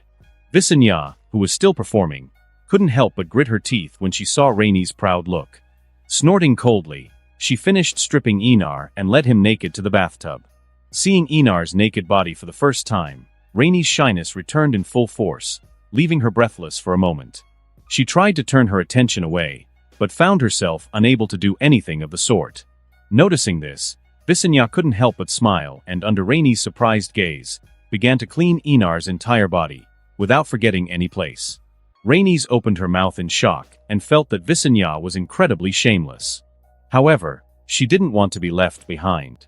Standing up and revealing her seductive figure, she began to wipe Einar's strong chest with a shy look. Visenya frowned when she saw this, but noticing that Einar didn't care, remained silent while casting a hostile glance at Rhaenys. Her niece really knew how to make her angry. Suddenly, Einar looked at the far north with a dignified and serious expression. "Bryn Den." Einar murmured in admiration. Far north inside a cave, a gigantic weirwood could be seen. Its red leaves seemed dyed in blood, while the pale trunk and roots, along with a hideous face carved into the wood, made the tree frighteningly imposing. Between the roots, a decomposing male body could be seen. To be more precise, it looked as if the weirwood had grown around this man. Long white hair fell casually over him, while a pair of lilac eyes stared into the empty cave with a calm, cold gaze. For thousands of years, the children of the forest had inhabited that cave, but at that moment, there was no sign of them. Bryn Den knew that they had all left to meet the queen of the forest. Suddenly, footsteps were heard. As they approached, the walls of the cave began to freeze, covering everything with a layer of ice. Any sound seemed to disappear, only the footsteps echoed, louder and clearer. Bryn Den couldn't help but display a sarcastic look full of destructive desire. He knew exactly who was coming. After decades of waiting, he would finally see his enemy. Then Bryn Den looked up at the cave entrance. He could see a pair of icy eyes, burning with blue flames in the shadows. "I wanted to bow to welcome your arrival, but I'm too old for that. Forgive me for being so rude." Bryn Den commented with a sarcastic smile as a figure emerged from the shadows of the cave entrance. He was a tall man, about 2.5 meters tall. His skin looked like crystalline ice, allowing you to see the blue blood flowing through his veins. He was hairless and his head had a stony appearance, with sharp spikes pointing upwards. A crown of ice could be seen on his head, while he displayed a cold, emotionless expression. There was only one piece of armor covering his chest and belly, and in his right hand he held an ice spear. Surprisingly, the Night King replied in the common tongue, "Sarcasm won't save you from becoming my slave. Although I am a bastard, I have always believed that I am a Targaryen, and a Targaryen is not a slave." Bryn Den replied with a cold, murderous tone. "Slave? He would never become a slave. Never." Why did the Valyrians enslave people on the continent of Essos? The reason was simple. Before they had dragons, the Valyrians were humble sheep herders. But because of their beauty, they were always one of the main targets of slave traders, especially from the Giscari Empire, which was the center of slavery at the time. After conquering the dragons with magic and blood, the humble shepherds were no longer slaves, but those who enslaved other peoples. The word slave seemed taboo, igniting a fury in Bryndon's blood like never before. His whole body seemed to burn with a voracious, destructive flame. The Night King's eyes caught the fire of fury coursing through Bryndon's veins, and he couldn't help but feel a deep distaste for the heat of life. "You blue piece of cold god shit, you're going to regret coming out of your mother's hole." Bryndon responded to the Night King's words with malice and vulgarity. "I'm going to make you want to regret becoming the monster you are." The Night King's face remained indifferent to Bryndon's curses. He approached the man with slow, steady steps. When he reached Bryndon, the Night King raised his spear of ice and placed the tip against the Green Seer's chest. "Become my slave and serve me for all eternity." He spoke with an icy, chilling tone, his eyes staring at Bryndon with an unquestioning gaze. Feeling the chill of death spreading through his body, Bryndon smiled brightly and replied with an equally firm tone, "I will never become your slave, abomination." The weirwood behind Bryndon began to glow like never before. The face carved into the tree wept blood, and an agonizing scream echoed from the bloody wood. The Night King displayed a stunned expression. He had expected everything but Bryndon to smile in the face of death. He sensed something was wrong and tried to retreat, but it was too late. How could Bryndon allow his prey to escape? "I'll be waiting for you in hell." Bryndon, his body almost completely covered in blue, spat blood and smiled cruelly. Then, boom! An explosion never seen before erupted in Westeros. The deafening sound, louder than 1,000 thunders, reverberated through the skies. Pale white flames rose like a mushroom cloud, bringing destruction and death. Hot, furious winds swept across the far north, hitting the wall hard. The watchman's eyes widened at the terrifying scene. Under the rubble of the cave, a figure could be seen kneeling. The Night King stared into the void on the left side of his own body with fury. Anger, fury, envy, injustice, and resentment bubbled in his chest like a flame eating away at his sanity. He had never imagined that, after thousands of years, his calm had collapsed in the face of a naked and cruel conspiracy by the Green Seer. Blue blood dripped to the ground, freezing the world around with an icy fury. Bryndon Rivers. The Night King muttered the Green Seer's name with a look completely consumed by rage. Looking at his own wound, he felt that if he had delayed a single step, he would be dead right now. Standing up, the Night King could see the extent of the damage. Virtually the entire left side of his body had disappeared in the explosion, and blood was oozing from the horrific wound without obstruction. Using ice magic, he stopped the bleeding and gradually rebuilt the lost part of his body. Finally, after an hour, he managed to recover completely. But unlike before, half of his body was now made of ice and snow. The flesh he had lost could never be recovered. He moved both hands at the same time and noticed the delay in the response of the movements. 2 seconds. He muttered as he noticed how long it took his ice arm to respond to his commands. Although he already knew this, seeing it in person caused a deep hatred for Bryndon to consume him. This weakness was no simple matter. He needed to constantly supply magic to maintain the ice structures and still control everything himself. Hence the 2-second delay between the flesh arm and the ice arm. Suddenly, all the Night King's fury and anger fell on a person who had just appeared, or rather, the projection of a person. He had white gold hair and purple eyes. Tall and imposing, he seemed extraordinary at first glance. Even the Night King was unable to ignore his presence. He was like a sun, attracting all the attention, and in that heat, there was a terrible power capable of reducing everything to ashes. The Night King knew exactly who this man was. His destined enemy. His greatest obstacle in the war to come. The champion of light. "It looks like Bryndon has done a lot of damage to you," Enar commented, looking at the Night King before him. There was a smile on his lips that couldn't be hidden.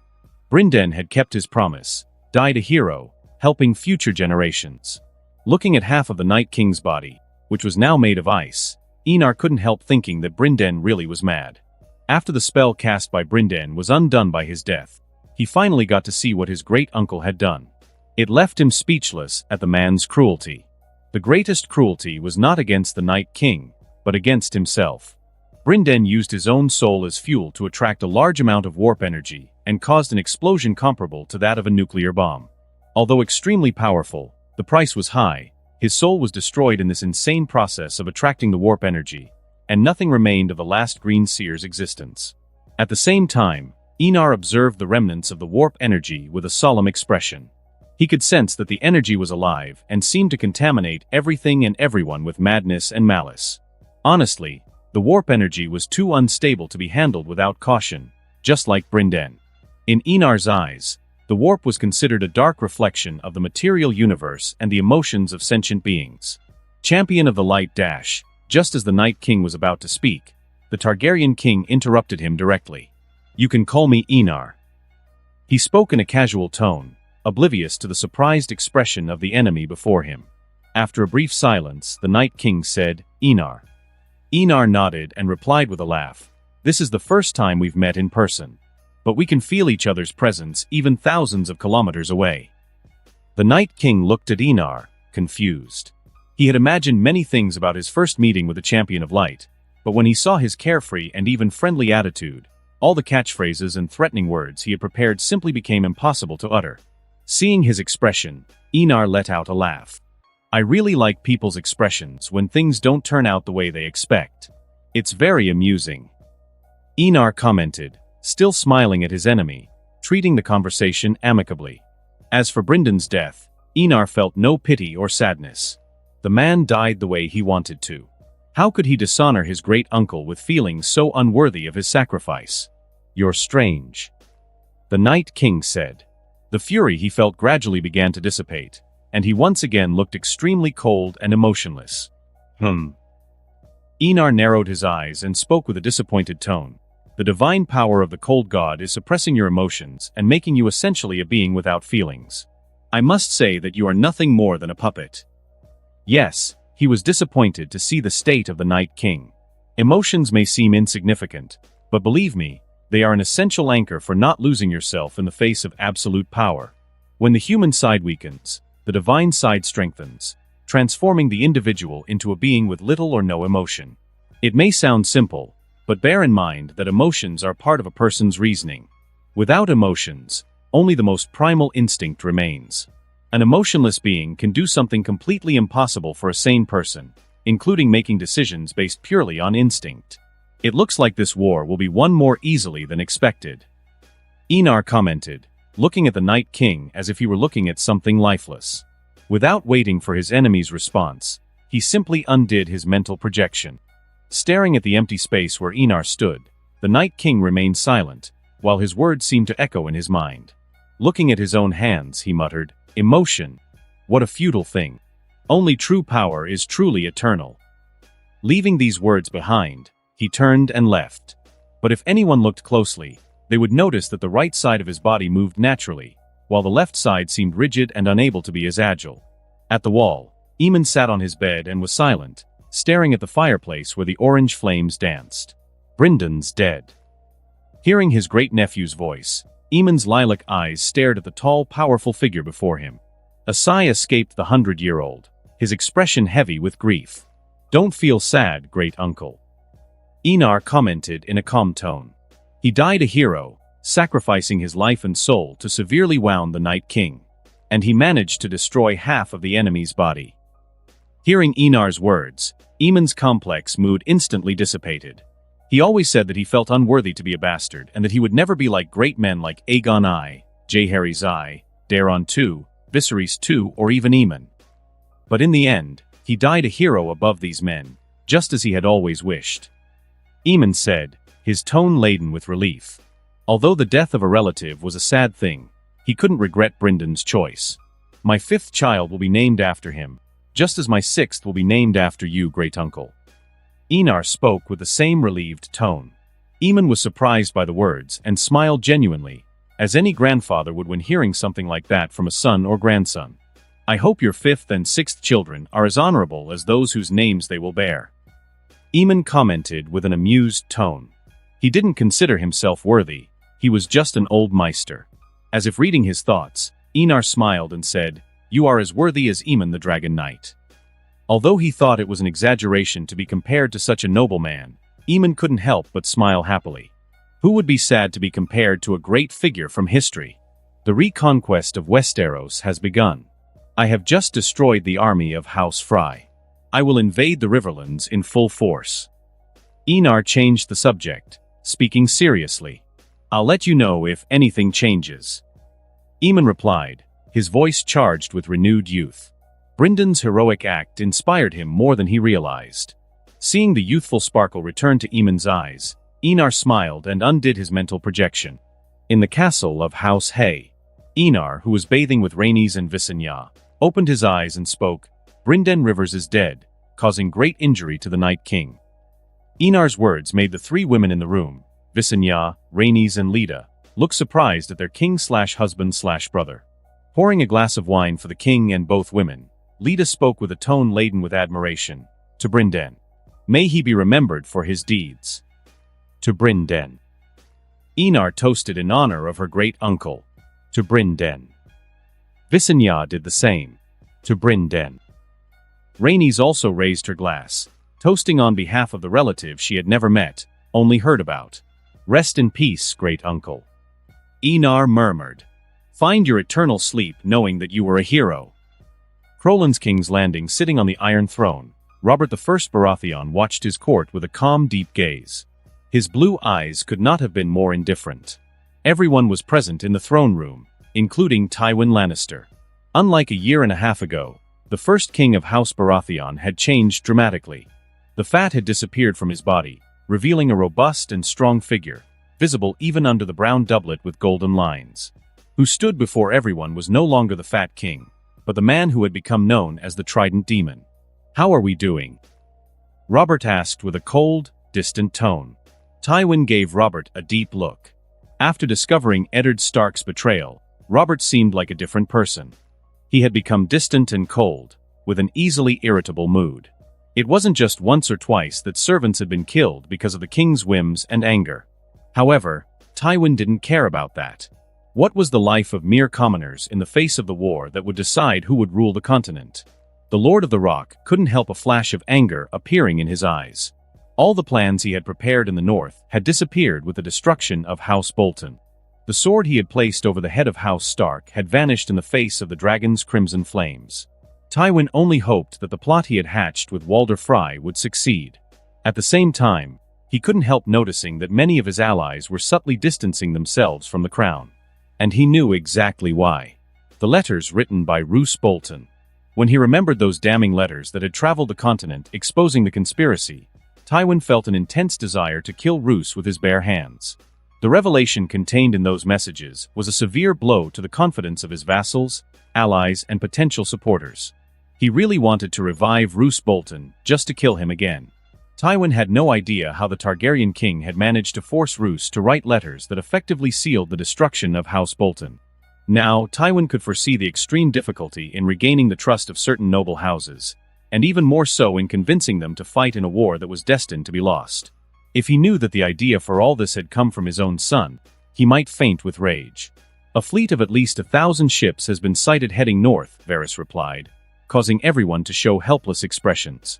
1,000 ships represented an enormous force, capable of carrying at least 80,000 men. Knowing the 90,000 in the Reach and the 50,000 in the north, the number of the Targaryen army was worrying, to say the least. There was practically no way to stop an army of that size without a truly powerful castle. Dragonstone has also been conquered by Queen Daenerys Targaryen, and we've lost control of Blackwater Bay, Varys continued, pouring out one piece of bad news after another. Everyone's gaze, including Robert's, fell on Stannis. The man, who was supposed to be in Lannisport, had returned to King's Landing after hearing the terrible news about House Baratheon of Dragonstone. Looking at Varys, Stannis asked with a cold, murderous tone, "How are my wife and daughter, Lord Varys?" According to the spies on Dragonstone, both are well and being treated with dignity. Even Lady Shireen has become friends with Queen Daenerys, Varys replied in a calm tone, looking at Stannis with a slightly mysterious gaze. Stannis' mood was complicated. He remembered the day he asked his brother to attack Queen Rhaella at Dragonstone, 14 years ago, when House Baratheon won the war and toppled House Targaryen from the Iron Throne. But at that moment he, who considered himself an honorable man, felt as if he had been punched in the stomach when he thought of the actions of the girl whose life he had once wanted to hunt down and destroy. Stannis would rather Daenerys took revenge than treat his wife and daughter with dignity. At least then he would have a good motivation. That's a good thing. It shows that the king and the two queens don't plan to destroy House Baratheon, Renly, Robert's younger brother, said, incredibly relieved. He felt hopeful that he would survive in the face of the dragons coming from the north. However, his words made everyone look at him with contempt. In that year and a half, all Renly had done was indulge in carnal pleasure and drink like there was no tomorrow. Renly's behavior was no different from someone enjoying every last minute on Earth.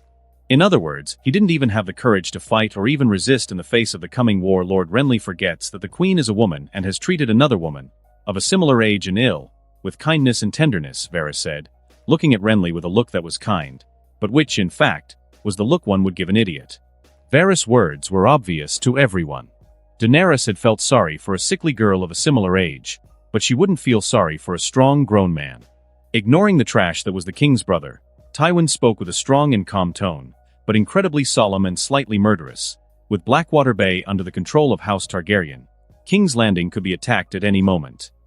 If this were a normal war, Tywin wouldn't be so solemn. King's Landing had never once fallen to any army, even he had to attack from within to conquer the city. But in the face of dragons that could fly, the thick, powerful walls were nothing more than a cage. We have to leave the city and go to Lannisport. Casterly Rock is a castle inside the mountain, with internal tunnels. Even if Balerion were to revive, he couldn't melt an entire mountain, Tywin said without any reluctance to leave King's Landing. What was a city when faced with the chance of victory? That's impossible. Stannis was the first to speak out against Tywin's proposal. Abandoning King's Landing means admitting we're losing. Our morale, which is already low, will plummet like never before. Our soldiers will hesitate, and there could be riots. Stannis' concerns were valid in everyone's eyes, including even Tywin, but the Lord of Casterly Rock himself found it irrelevant at that moment. Cut off the rebels' heads and win a few battles, and morale will rise again. But if we stay in King's Landing, we'll be defeated as soon as a dragon lands on the wall and the night opens the gates, Tywin reaffirmed in a calm tone. He didn't see retreating as shameful. Losing a battle didn't mean losing a war. Tywin's words hit everyone like a war hammer. The man was right. When the gates opened, the battle would take place inside the city, and when it did, it meant that they had lost the war. The city couldn't feed so many people and an army. And without food, the people would rebel and help the enemy in exchange for a piece of bread. We have to conquer the Riverlands as soon as possible. House Targaryen's army must come from somewhere, and that place is the twins. Once they reach the Riverlands, they'll be able to attack the surrounding kingdoms without any worries, Littlefinger said at that moment, expressing his opinion. Tywin looked slightly surprised at the Master of Coin, but nodded. As Littlefinger had said, House Targaryen would come through the twins to reach the Riverlands. The Crown fleet is already in Lannisport along with my army. Both are ready to leave, Tywin declared. Robert, who had been silent until now, looked at Varys and asked, "What did Balon say?" The king's voice was cold, but incomparably powerful. Varys bowed to Robert and answered in a respectful tone. He wants the Riverlands to rejoin the Iron Islands under the control of House Greyjoy. Currently, he has crowned himself as King Balon IX Greyjoy, King of the Iron Islands, Lord of Pike and the Salt. Filthy squid. Traitor. How dare he? He's only alive because the king allowed him to live. As soon as Varys' words rang out, angry voices echoed throughout the throne room. Robert narrowed his eyes and showed a strong murderous intent. He really hadn't expected Balon to be so bold, even after losing to him once again.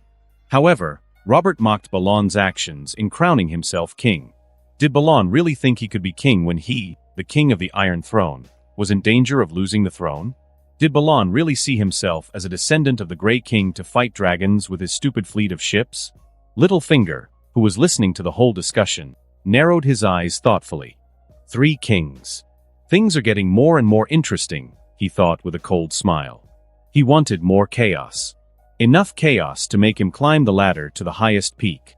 Yes, it was a dangerous game, but he was willing to play Game of Thrones. After thinking for a moment, Robert made his decision with an unquestioning tone. Lannisport will be transformed into the capital of the 7 kingdoms. Although abandoning the city would really dent morale, the city had no effective defense against dragons. In comparison, there was no other castle as powerful when it came to defense as Casterly Rock. At the same time, Lannisport was close to the Iron Islands, which could attack at any time.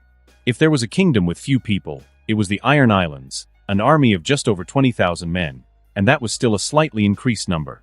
There were probably no more than 15,000. Robert's words made everyone balk at the king's decision. Many were reluctant to leave King's Landing. This was the capital of Westeros, the center of power on the continent for almost 300 years. The entire city had become a symbol of royal authority in the eyes of commoners throughout the kingdom. Once they abandoned King's Landing, it would be like announcing that they were losing a war that hadn't even begun. But in the face of an easily irritated Robert, no one dared question the king at that moment. Many had died at the king's hands recently, and no one wanted to be next. In all honesty, Tywin breathed a sigh of relief when he saw Robert accept his proposal. He himself knew it was a risky decision, but the right one to make. Once the dragons arrived, the city would be like the Vale of Arryn, unable to defend itself properly against a dragon. At the same time, he also thanked the gods that Robert had listened to his advice.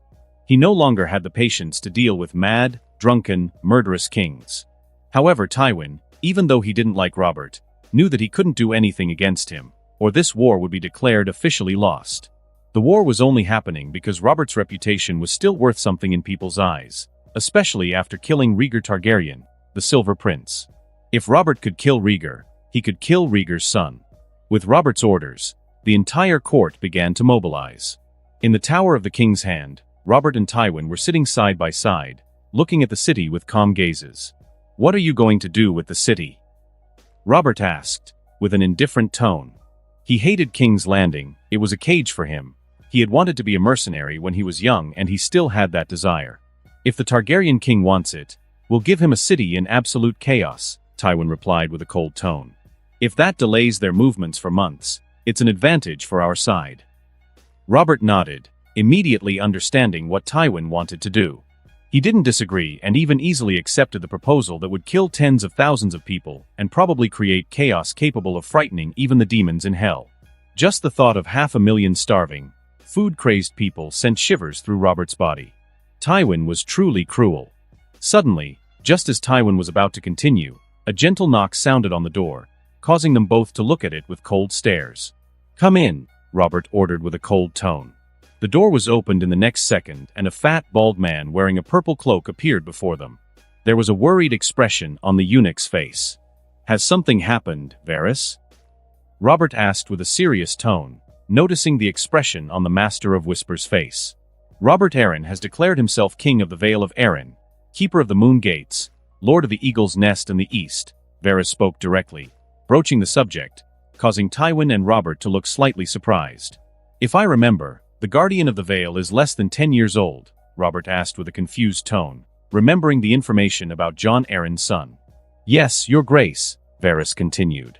"The regency of the Vale is in the hands of Lysa Tully." Tywin frowned deeply. A child wouldn't have such an absurd idea of declaring himself king. Someone must be behind Lysa Tully, probably one of his wife's lovers. Tywin's words were no different from an accusation that Lysa was having an extramarital affair and that her son was not, in fact, Jon Arryn's son. Old Hawk. Robert couldn't help but feel sorry for his adoptive father, who raised him like a son, just as he raised Eddard. In the end, everyone turned on each other. What excuse did Lysa Tully use to crown her son? Tywin asked with a touch of sarcasm, a sarcasm reminiscent of Tyrion speaking. Although it seemed easy for a great house to declare itself king, you had to remember that vassals existed, and they couldn't agree to something like that so easily. No one wants to be labeled a traitor in the eyes of the people.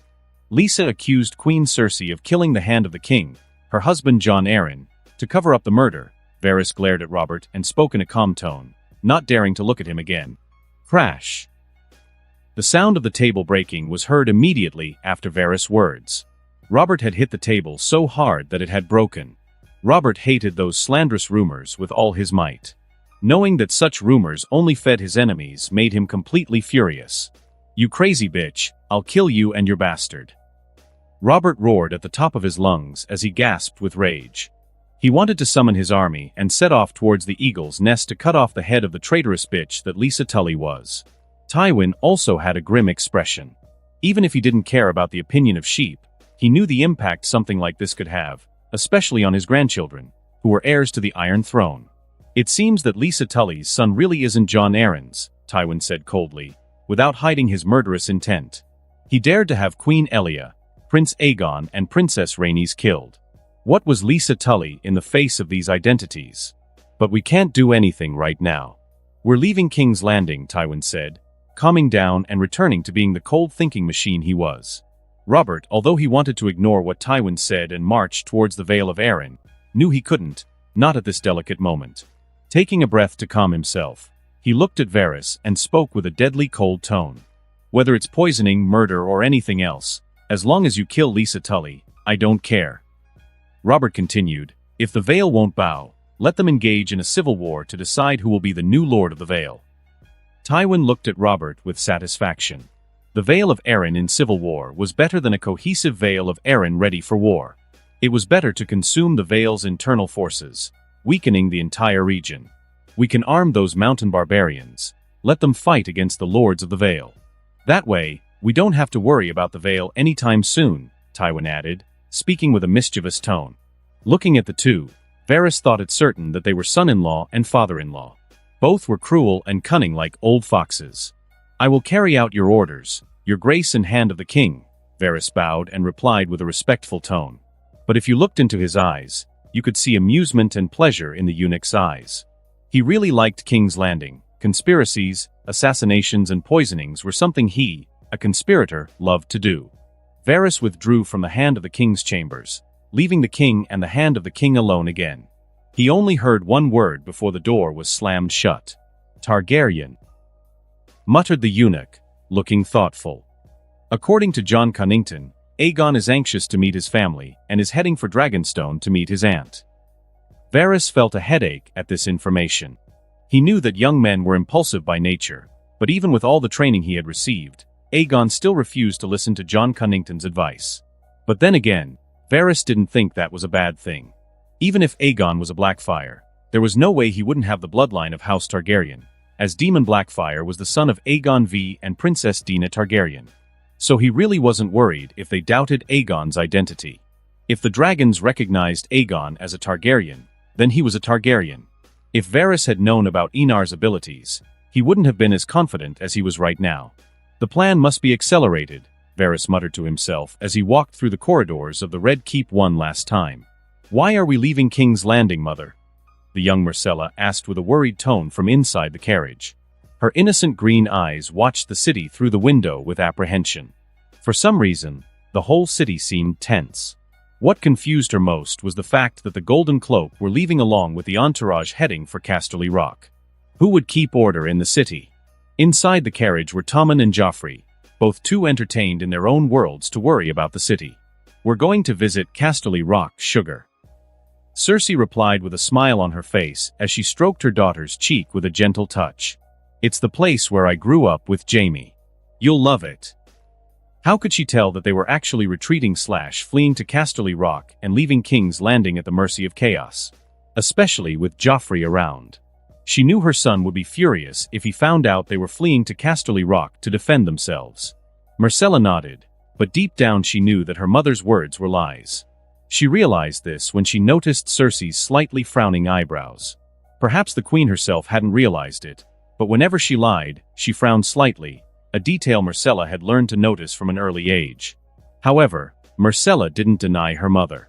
She had learned on her own that observing more and remaining silent was a powerful weapon. It's just a castle on a rock. What's so great about this place? Joffrey heard Cersei's words and commented with a touch of contempt. In his eyes, the Red Keep was far superior to any other castle. One was the home of a king, the other of a lord. There was no comparison. Cersei felt her smile stiffen at her son's words. A slight heat of anger rose up inside her. If there was one thing she was proud of, it was House Lannister. Even House Targaryen was not as noble as the Lannisters in her eyes. She loved Casterly Rock and, above all, Lannisport. If it were anyone else despising her house, she would have their tongue cut out and then their head. But not with her precious Joffrey. Her anger vanished the instant she saw her son's arrogant expression. Cersei didn't argue or fight back. She knew that if she continued, an endless argument would break out. So she opted for silence. Her green eyes left Joffrey and fell on the tall, strong man riding beside the carriage. She couldn't help remembering the first time she had seen Robert. Unlike the aura of arrogance, power, and majesty he exuded 14 years ago, the current Robert had an incomparably cold and imposing air, as if he didn't allow anyone to dare say no to him. Honestly, a tyrant. Yes, Robert was a tyrant, at least in Cersei's eyes. The woman feared what would happen to her sons and daughter if Robert really believed the rumors. She could imagine the fury he would feel if that happened. After all, the only reason Robert was fighting was for his children and nothing else. The people watched the royal family leave with confused expressions, but no one said anything. Everyone just watched the entourage gradually disappear through the city gates. However, some of the more astute people, especially the brothel owners, realized that something was terribly wrong. Each of these women had spent their lives seeing and hearing secrets. They survived among the intrigues of the court and knew how to interpret the signs of power. If a king went off to war with his entourage, it wouldn't be unusual. But a king going off with all his forces, including the golden robes? That was unheard of. In their eyes, the king's departure looked more like an escape than anything else. And, as they had feared, their suspicions were confirmed the next day, when there were no more patrols on the streets of King's Landing. When a robbery took place, at least someone was arrested, but now there weren't even any guards patrolling the streets or watching the walls. In Chataya's brothel, the brothel owners looked at each other apprehensively. The atmosphere couldn't have been more worrying. People haven't noticed yet, but they will sooner or later. And when they do, the chaos will begin. Sherera, one of the brothel owners, spoke with a tone full of concern. What was about to happen was not something trivial, but a reflection of true human nature in the face of hunger. And in the midst of this chaos, they would suffer the most. Women were always the first to be thrown into hell. Chataya didn't answer. With a serious and firm expression, she picked up a quill and began to write a letter. The owner of the most famous brothel in King's Landing ignored the discussion around her and concentrated on getting every detail down on paper. Chataya was a tall, elegant, and imposing black woman from the Summer Isles. Her ebony skin and sandalwood-colored eyes reflected dignity and wisdom. Perhaps because of the excessive noise around her, she frowned and said, softly but firmly, "Silence." Her voice carried the melodic accent of the Summer Isles and resounded like an unquestionable order. The women immediately fell silent and turned their gazes to Chataya, full of expectation. There was hope in the calm she showed. "Mother, what are you writing?" Alayaya, Chataya's daughter, asked curiously. "A letter to Queen Daenerys Targaryen in Dragonstone." Chataya replied calmly and elegantly. Chataya's words made the women around her widen their eyes in shock. "And how do you intend to send such a letter to Dragonstone?" Sherera asked, still incredulous. "She will." Chataya finished writing and pointed to an 18-year-old girl with black hair and tan skin, with neat braids and a distinguished bearing. Everyone looked at the young woman in confusion. However, the girl herself showed neither fear nor hesitation. She just watched Chataya with interest, as if wondering how she had guessed her identity. "How did you discover my identity?" Merla asked, curious. As far as she could remember, she hadn't shown anything unusual in the 3 years she'd been in King's Landing. After all, who would be suspicious of a 14-year-old girl from another continent? Chataya raised her lips in an elegant smile and gave her an amused look. "You should learn to walk like a normal person and not like a hunter, girl. Your actions often reveal more than you'd like to express." As someone from the Summer Isles, Chataya had noticed from the start that there was something strange about Merla. Ever since she had arrived at the brothel, the girl had moved like a hunter in unfamiliar territory. At first, Chataya assumed she was just a mercenary tired of her old life, trying to make a fresh start in Westeros. But over time, he realized that Merla was not what she seemed. The idea that she was a mercenary dissipated after a month. Mercenaries didn't behave the way she did, nor did they speak the way she did. Soon, Chataya realized that Merla was subtly spreading rumors about the king and queen of House Baratheon, as well as the king of House Targaryen across the sea. If, after that, Chataya still didn't know that Merla was a spy, then she would be a fool herself. Although she knew that there was still much more to discover about the girl's true identity, Merla didn't care. With a calm tone, she said, "You don't have to send the letter. My sisters at the Red Keep have probably already reported it to Queen Daenerys." The young woman's words immediately made the women around her understand her true identity. Sighs of relief echoed through the hall. "Are you a spy for House Targaryen?" Alayaya, Chataya's daughter, asked, intrigued, watching the girl of a similar age to her.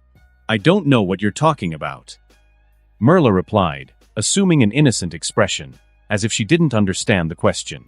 If there were any good actresses in the world, it was these women. Prostitutes knew exactly how to pretend and inflate a man's ego with such ease that anyone would be surprised. The women around noticed Merla's performance and rolled their eyes, but no one commented. It wasn't a subject they should dwell on. "We just need to wait for Queen Daenerys to arrive," Chataya said softly. She prayed to the gods of love and beauty that Daenerys would arrive in King's Landing as soon as possible. "Your Grace." Littlefinger approached the king, who was standing next to Tywin. They were both eating in silence around the fire. "What happened?" Robert asked, biting into a piece of roast chicken thigh. His blue eyes fell on Peter. "Lord Varys has disappeared." Peter reported the information with an unusual look on his face, as if he didn't even believe what he was saying. He hadn't expected Varys to flee at that very moment. Like a conspirator, he smelled another conspiracy in the air. Robert's eyes narrowed, taking on a cold, deadly glare. Being abandoned by your own subordinates was not a pleasant feeling. "He left a letter for your grace." Littlefinger handed over the letter. Robert opened it and read the contents. There was only one sentence on the paper: "Your grace must not underestimate the people. We are an indomitable, relentless, and voracious force of nature. What you and Tywin have done will come back 10 times worse in the future." Robert muttered, a touch of sarcasm shining in his eyes. He had hoped that Varys had betrayed him for something more significant, but as he read the letter, he felt like laughing. What could the commoners do against him? What would they do in the face of an army of hundreds of thousands of armed soldiers? What could the people accomplish holding nothing but old hoes and scythes?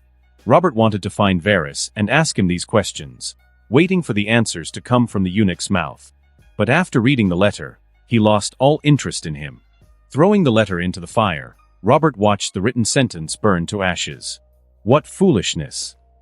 grumbled the king before going back to eating, as if he didn't care what had just happened. However, neither Chataya nor Robert himself could have imagined that things would take a completely different turn. When the people realized that there was no one above them to impose laws, the city was plunged into a sepulchral silence for long hours. But the silence was soon broken by the bandits, who took the opportunity to loot everything they could, including the Great September of Baelor itself. Robberies, fights, murders, and grapes, everything that could happen happened, with no one to stop the crimes. This awakened the population, who realized that the king had abandoned King's Landing and all the citizens of the city. In a matter of a single day, the people locked themselves inside their homes and stockpiled as many supplies as possible. The merchants, driven by greed and oblivious to the imminent danger, raised food prices by the hour, amassing fortunes in no time. However, the people could accept oppression for a while, but they would never accept it forever. There would always be someone who would rise up to fight it, and along with them, others would also rise up to fight. That's exactly what happened. Holding anything that could be used as a weapon, the people broke into the warehouses of the rich merchants and stole all the food. Not only that, they killed the merchants and cut off their heads, placing them in the square for all to see. It wasn't just the merchants who died, but also their families. It didn't matter whether they were men or women, old people or children. They were all massacred by the people's anger, fury, and resentment. However, once the example had been set, the massacre spread. People no longer cared about morality or any other principle. Food and survival were all that mattered. Houses were invaded, women raped, and horror overtook the city. With no one to stop the carnage, things got worse and worse, until, at the end of the day, everything stopped with the arrival of night. By the gods, these people are mad. Alayaya commented with a horrified expression at the brutality that had taken place in just one day. If it hadn't been for her mother's brothel being naturally robust and the fact that they were armed to defend themselves, she could have imagined the tragic fate that would befall them. They were abandoned without food. In the face of death, What does it mean to kill and grape to satiate one's own evil desires accumulated over a lifetime? Chitaya hugged her daughter and spoke in a calm tone, her dark eyes fixed on Merla. She had personally seen the girl kill 3 men with a small dagger. Although they were untrained men, it was still impressive, considering that she was a woman without great physical strength. Remember, Alayaya, people are thinking animals, driven by an insatiable greed for all that is valuable and luxurious. Never underestimate the desire in a person's heart.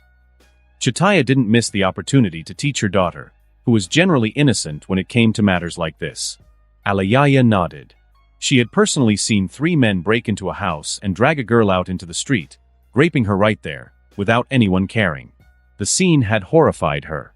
Fortunately, Merla had intervened and killed the 3 of them, ensuring that no one dared break into Chitaya's brothel. Just as Chitaya was about to continue teaching her daughter, she looked out of the window and saw torches being lit in the middle of the street. Men and women, dressed in white and armed, could be seen in the flickering light of the flames. The 7-pointed star was beautifully embroidered on each of their chests. Chitaya's face became completely solemn when he saw these men and women. A deep fear appeared in his eyes. The militant faith. Her whisper sent shivers through his body. She knew the chaos was over, but another threat, even worse, had begun. Merla's face also became serious. Before coming to Westeros, she and all her sisters had received training that included memorizing the coats of arms of the noble houses and the history of House Targaryen. So she knew exactly what the faith militant was. But Chitaya and Merla were wrong. These were not members of the faith militant, but the Sparrows, poor commoners who had sworn allegiance to the faith of the 7. The Sparrows were led by a man called High Sparrow, a fervent devotee and considered a saint in the eyes of the believers. Seeing the chaos taking over the city, High Sparrow knew that this was the perfect opportunity to rally the faithful and exterminate the infidels, finally purifying King's Landing once and for all. Kill the thieves, grapists, and murderers. The voice echoed firmly. At the head of almost 200 people, an old man wearing a simple gray robe, without a trace of opulence, gave his order. Yes, Your Holiness. The title, which belonged only to the High Septon, came out of the mouths of the faithful without any hesitation. If the thieves, grapists, and murderers were cruel, the men and women of the Sparrows were true monsters in human skin. Mercy didn't exist in their dictionary, at least not for the infidels. What was the simplest way to purify the world? If Kinvara were asked this question, she would answer without hesitation: fire. The Sparrows invaded the homes of the thieves, grapists, and murderers, dragging them into the town square.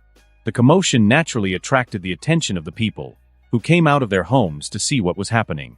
When they saw the members of the Faith of the 7 arresting the criminals, the crowd gathered in the square, curious. What followed was a horror show. The thieves, grapists, and murderers were burned alive in front of everyone. But the people didn't care. On the contrary, they watched with pleasure as the men were consumed by the flames. The same people who had previously been against burning others alive now applauded as they heard the agonized screams of the condemned. Burn those bastards. They killed and graped my wife. A man shouted, his voice filled with hatred and rage. First there was one, then another. Soon, everyone was calling for the bandits to die in the most painful way possible. My people, I am the High Sparrow, and I will bring the justice of the gods to infidels and sinners. The man spoke in front of the bonfires where the condemned were burned alive. Join me so that this barbarity never happens to other families again. Be truly devoted to the gods, and you will receive the greatest of all riches, getting close to the 7. His voice rose above the screams of agony. Long live the gods. Long live the High Sparrow. Death to sinners. The High Sparrow's words were answered by a crowd inflamed with hatred and anger. A satisfied smile appeared on his face. He knew that this was only the beginning. He would make the world truly pure. A truly pure world. He murmured, his eyes shining with unwavering fanaticism. Blackwater Bay, Dragonstone Island. Looking at the letter delivered by the Emperor's daughters, Daenerys displayed a stunned expression. Not in her wildest dreams would Robert leave King's Landing for Casterly Rock. After all, it was the capital of the 7 kingdoms. It wasn't just any city. Yet here she was, faced with the information that Robert had moved the entire court to Casterly Rock. After a moment's reflection, Daenerys understood why Robert had made this decision. Dragons. With dragons, the city wall would be a mere obstacle to overcome. If she took drastic action, she could go straight to the Red Keep and set the whole castle on fire at once. Although Balerian's flames couldn't melt the castle, she knew that, in fires, it wasn't the fire that killed the most, but the smoke. She could imagine the apocalyptic scenario that the Red Fortress would become if she did such a thing. Those who remained inside the castle would die of suffocation from the smoke, and those who came out would perish in the face of Balerian's flames.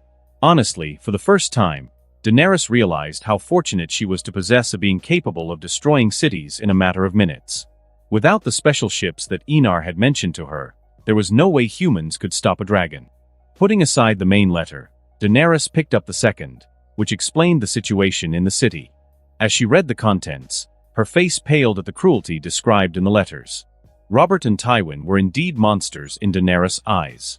No human being with a shred of humanity could commit something so despicable, insane and cruel as to turn a city with 500,000 inhabitants into a hell on earth. Looking at Merrick, a Sardaukar guarding the entrance to Dragonstone's throne hall, Daenerys asked, "Merrick, how long would it take to summon the entire fleet and set sail for King's Landing?" Merrick was shocked by the question. The Queen was planning to attack King's Landing? In his eyes, it was a very rash move, especially considering the city walls and the 4,000 or 5,000 golden robes protecting it. Even with a dragon, the casualties could be high. If it had been the King's dragon, Merrick wouldn't have been so worried. However, he had seen the Queen's dragon. The dragon called Balerion was still far from reaching his peak. He was still just a child. "Give the letters to Merrick." Noticing his hesitation, Daenerys simply ordered the spy from the Emperor's daughters to deliver the letters to Merrick. The woman kneeling before the throne didn't hesitate and handed the letter to Sardaukar, even though it was against the organization's rules, since only Queen Daenerys and the king were allowed to read information related to the Emperor's daughters. Merrick looked at the letter in his hand, and the more he read the contents, the more his face showed shock at the information. As one of the first Sardaukar trained by Titus, he knew that the information in that letter was intended only for the Son of Light. However, when he found out what Robert had done, not even the rigorous training he had received could contain the smile that appeared beneath his golden helmet. "Your Grace, we urgently need to get to King's Landing. The situation must be extremely chaotic. Besides, with this High Sparrow, we need to get there as quickly as possible to stop the Sevens doctrine spreading among the people." Merrick gave his opinion without hesitation. As captain of the Sardaukar, he had been trained in the arts of strategy and knew that this was a golden opportunity, not only to recover the royal capital, but also to spread the Emperor's faith among those in need at that moment. "I will immediately order ravens to be sent to the vassals. We'll be able to leave in less than 2 days." Merrick spoke with a respectful tone. "If the Queen wishes, we can just wait for the Valerian fleet and leave for King's Landing. With 1,500 Sardaukar and the men of House Valerian, we can control the city." Daenerys made her decision after a short moment. If there was one thing she wasn't, it was indecisive. Summon only House Valerian, and we'll leave for King's Landing as soon as they arrive. Daenerys regretted sending all the vassals back after the vassalage ceremony. Had she known this would happen, she would have kept them all in Dragonstone, instead of ordering them to protect and guard Blackwater Bay against a possible surprise attack. "Send for Orain Waters. I want to ask his opinion." Daenerys remembered that the bastard of House Valerian was still on Dragonstone, and ordered a servant to summon him to the throne room immediately. She was not a strategist, nor had she been trained to be one. Her only advantage at that moment was that she owned a dragon. A few minutes later, when Orain arrived at the throne room, Daenerys noticed that his clothes were wrinkled and his face covered in sweat. She realized that she had interrupted his moment of pleasure with some servant, but she didn't care and was direct. Robert abandoned King's Landing and moved the kingdom's capital to Casterly Rock. The city is currently under the control of the fanatics of the Faith of the Seven, led by a man who calls himself High Sparrow. Daenerys spoke with a calm but slightly excited tone. How could she not be excited? If King's Landing was retaken before the war even began, half of the victory would already be guaranteed. Once Robert had left King's Landing, she was sure he would never return. Her husband would make sure that didn't happen. Orain opened his mouth in shock when he heard the beautiful queen's words. He couldn't help but admire Robert's determination. If it were him, he would never consider leaving the kingdom's capital, even if it were in danger. However, it wasn't Daenerys who was happiest about this situation, but Orain himself. He finally saw a chance to gain glory and merit in the war. It was the perfect opportunity to win a noble title and, who knows, even a fiefdom. So, in terms of happiness, Owain was infinitely more excited than Daenerys herself. As for the man called High Sparrow, he didn't care. Anyone who stood against him at that moment would die an extremely painful death. No one could stop him from becoming a nobleman. My brother has left 100 men to help secure the island. I'll summon them immediately and be ready to leave at any moment. Owain patted his chest and spoke with a calm, confident tone. At that moment, he really wanted to buy Robert a drink. Daenerys nodded.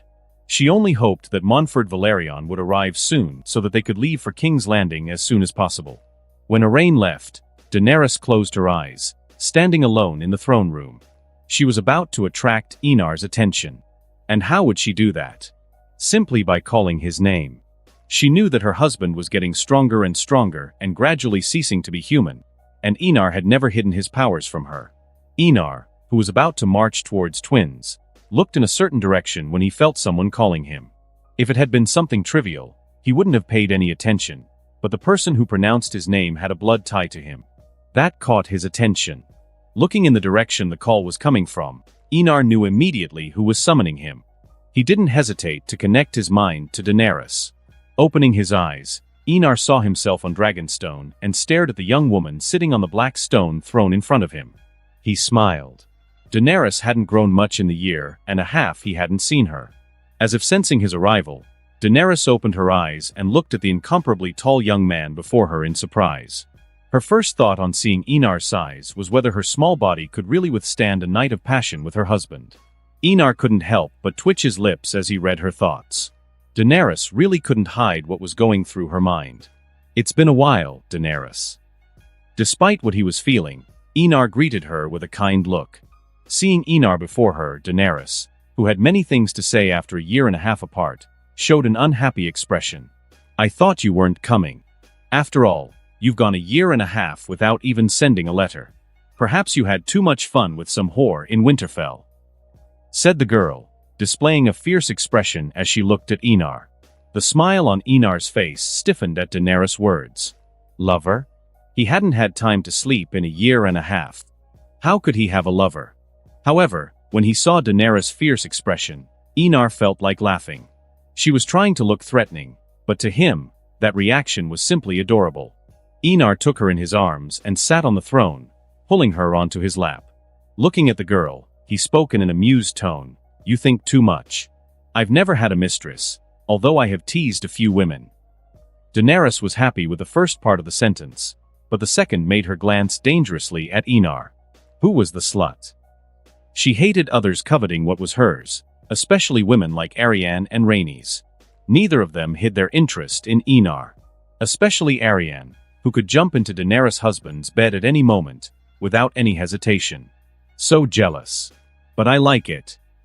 Enar commented, kissing her cheek playfully. Dangerous women are always the most attractive. Daenerys snorted at his words, but a smile formed on her lips. However, it soon disappeared when she realized that Enar was subtly manipulating her to divert the subject. Still, thinking about what was about to happen, she put her jealousy aside for a moment and told Enar what had happened. After hearing Daenerys' account, Enar narrowed his eyes thoughtfully. Honestly, he couldn't see into the future 24 hours a day, 7 days a week and 12 years without stopping. That was impossible and would drive him mad. Among billions of timelines, he used his power to choose the ones that gave him the best decisions. However, each action, decision or indecision created infinite other possibilities. So instead of saying that he knew what would happen in the future, it was more accurate to say that he saw infinite possibilities and could guide events towards what suited him best. Nothing in the world was immutable, not even fate. That's why he was surprised by the events that took place in King's Landing. Since Robert gave me such a nice present, how could I refuse? Enar commented with an amused tone. He really wanted to fight Robert more and more. The man he saw was worthy of facing him. When you get to King's Landing, don't hesitate to kill all the Sparrow fanatics, Enar said to Daenerys, making the girl widen her eyes in surprise. Won't that cause even more chaos? Daenerys asked, shocked by Enar's decisive attitude in wanting to exterminate everyone. After all, They belonged to the faith of the Seven, the largest religion in Westeros for almost 10,000 years. Dear Queen, we won't be like Jaehaerys. There will be no peace or any agreement with the faith of the Seven. Enar spoke with a murderous tone. I won't be like Jaehaerys, who didn't avenge the assassination attempt on his own wife. Honestly, he really thought that Jaehaerys had a cold and calculating mind for having endured his wife's assassination attempt without reacting against the faith of the Seven. If it had been Maegor or Visenya, Old Town would have been in flames the next day. Although he knew that Jaehaerys' decision had been a smart move to bring peace to the kingdom, Enar would have taken the opportunity to introduce the gods of ancient Valyria and make both religions face each other, while the king just watched as both consumed each other's strength, creating a balance. And when the faith of the Seven was weakened years later, Enar would destroy it for good, eradicating the religion of the Undulls. But that would be if he were in Jaehaerys' place. At the moment, Enar didn't have the slightest patience for such elaborate schemes and chose the simplest and most brutal approach, to completely eradicate the influence of the faith of the Seven in King's Landing. As for the people, Enar just scoffed. Like a true messiah, he wanted to see how the faith of the Seven would dare to challenge him in the field of indoctrination. He had every confidence that he would win this ideological war. After all, he had the Bible and could perform real miracles in people's eyes. Daenerys looked at Enar with a sick, obsessive gleam in her eyes. She really loved it when her husband showed this murderous attitude. Just as Enar found dangerous women attractive, Daenerys felt the same fascination. Don't worry, I'll bathe the great September of Baelor in the blood of all the Septons. Daenerys promised with an equally murderous tone. If Enar didn't mind causing more chaos, neither did she. Initially, she planned to eliminate these people more discreetly. But if Enar wanted to act publicly and decisively, then she would do exactly as he wanted. Enar couldn't help but show a pleased expression when she heard Daenerys' promise. The girl was not at all indecisive. I have to go now. Remember to control the walls first, and then gradually take control of the city. Enar said, stroking Daenerys' hair. I'll send Riella to King's Landing. Originally, he had planned to let his grandmother conquer Harrenhal, but changes in plans could always happen. He couldn't allow Daenerys to remain alone in King's Landing. The girl might be determined, but she was still too young to control a city of 500,000 people. Daenerys agreed with Enar's words. She understood why her mother was coming. King's Landing wasn't like Dragonstone. The city had 500,000 inhabitants and was definitely not easy to manage, especially without anyone to help her. Before you go, remember not to provoke other women, you womanizer. Daenerys spoke with a threatening tone, returning to the initial topic of conversation. Enar laughed and undid his projection, causing Daenerys to fall back onto her throne. I will make no promises, my dear queen. Enar let out those words before disappearing completely. Humph. Daenerys snorted, dissatisfied. She knew that Enar had only said that to provoke her and make her jealous again. She realized that he liked to see her jealous of other women. Bastard, always likes to tease me. Daenerys grumbled, but a smile appeared on her lips. The news that Enar hadn't had a mistress in the last year and a half made her more than satisfied. However, remembering that Enar had teased a few women, Daenerys tried to remember who might be close to her husband, gradually creating a list of suspects. Arianne was at the top, followed by Kinvara and then Rhaenys. The reason Kinvara was ahead of Rhaenys was simple. The woman had no sense of shame or any shyness. If Enar wished, she would simply jump into his bed without hesitation. Rhaenys, on the other hand, was shy, just like Visenya at the beginning of her relationship with Enar. Although that could change, it wouldn't be suddenly. Therefore, the two main suspects were Arianne and Kinvara. Humph. Daenerys gave her a scornful look and muttered, I have to discipline these women, or they'll think they can replace me and Visenya. She didn't want to be so drastic, but her older sister was too kind to take harsh measures against these women. Daenerys needed to make it clear that whatever they did, none of them would ever be above her and Visenya. With a wicked grin, Daenerys almost let out a villainous laugh, like Enar's occasional smiles. But she held back. She didn't want to look like a villain like her husband. If Enar could read her thoughts, he would probably be dismayed. Although he was a complete villain, he still needed to keep up appearances of a good guy in the eyes of the world. During the army's march towards Gemini Castle, Enar opened his eyes and looked at his grandmother, who was riding alongside Rhaenys and other women. Holding his horse's reins, he approached. "Grandma, change of plans," he said, before whispering what he had just discovered. Riella's eyes widened as she heard her grandson's words. She opened her mouth in surprise. Not in her wildest dreams had she imagined that Robert would actually leave King's Landing. But when she heard that Daenerys was going to a city in complete chaos, Riella's face changed dramatically. She really wanted to hit her daughter at that moment. King's Landing had become a veritable hell on Earth. How could a girl her age control a collapsing city on her own? Especially without a court to help her administer it. "I'll go immediately." Riella spoke with a serious tone. At that moment, her only concern was to get to King's Landing as quickly as possible. Looking down, Daenerys saw the fleet of ships from houses Targaryen and Velaryon crossing the sea, breaking the waves violently. Being very high up, she had the feeling that the warships were like wooden toys, but she knew that this was just an illusion caused by the distance. Even sending a raven to Montfort Velaryon, the man took more than half a day to reach Dragonstone. Daenerys wasted no time. She mounted Balerion and flew through the skies towards the capital of the Seven Kingdoms. The fleet of houses Targaryen and Velaryon followed the queen without hesitation. Many of these men wanted a war in King's Landing to gain fame, merit, and glory. Balerion let out a loud roar and gradually descended. Daenerys smiled as she felt her dragon's excitement. He was just as excited as she was at that moment. He seemed to feel like he was coming home after a long time. After just a few minutes of flying, Daenerys finally glimpsed King's Landing. She couldn't help but hold her breath at the sight of the city on the coast. Although it wasn't as big as Volantis, Braavos, or any other free city, for her, King's Landing was far more beautiful than any other city. There, in the city built by House Targaryen, Daenerys felt she was finally seeing a true home. This would be the place where she would marry and raise her children, just like the ancient queens who came before her. A particularly high hill, with a castle on top, captured her attention completely.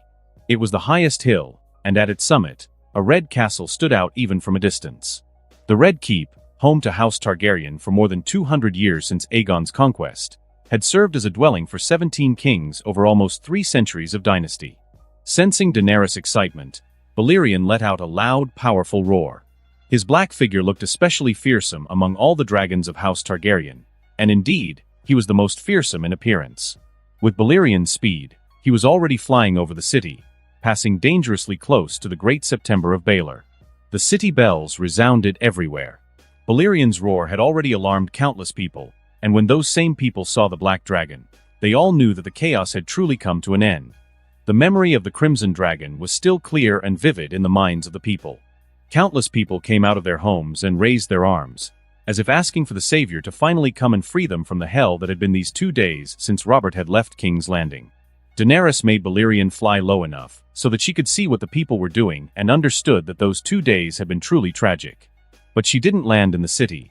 She would only come down when her soldiers arrived in King's Landing. Not even Balerion could guarantee her safety in a city full of enemies who wanted her dead. Daenerys wouldn't be surprised if they tried to assassinate her on landing. Since she wasn't an arrogant fool who would risk her life on impulse, the queen remained flying over the city with the Black Dragon. She could hear the children's cries of joy at the sight of the dragon, causing her lips to curve into a gentle smile. Daenerys really wanted to land and greet her people, but she knew she couldn't at that moment. However, she could do something to calm the people of King's Landing.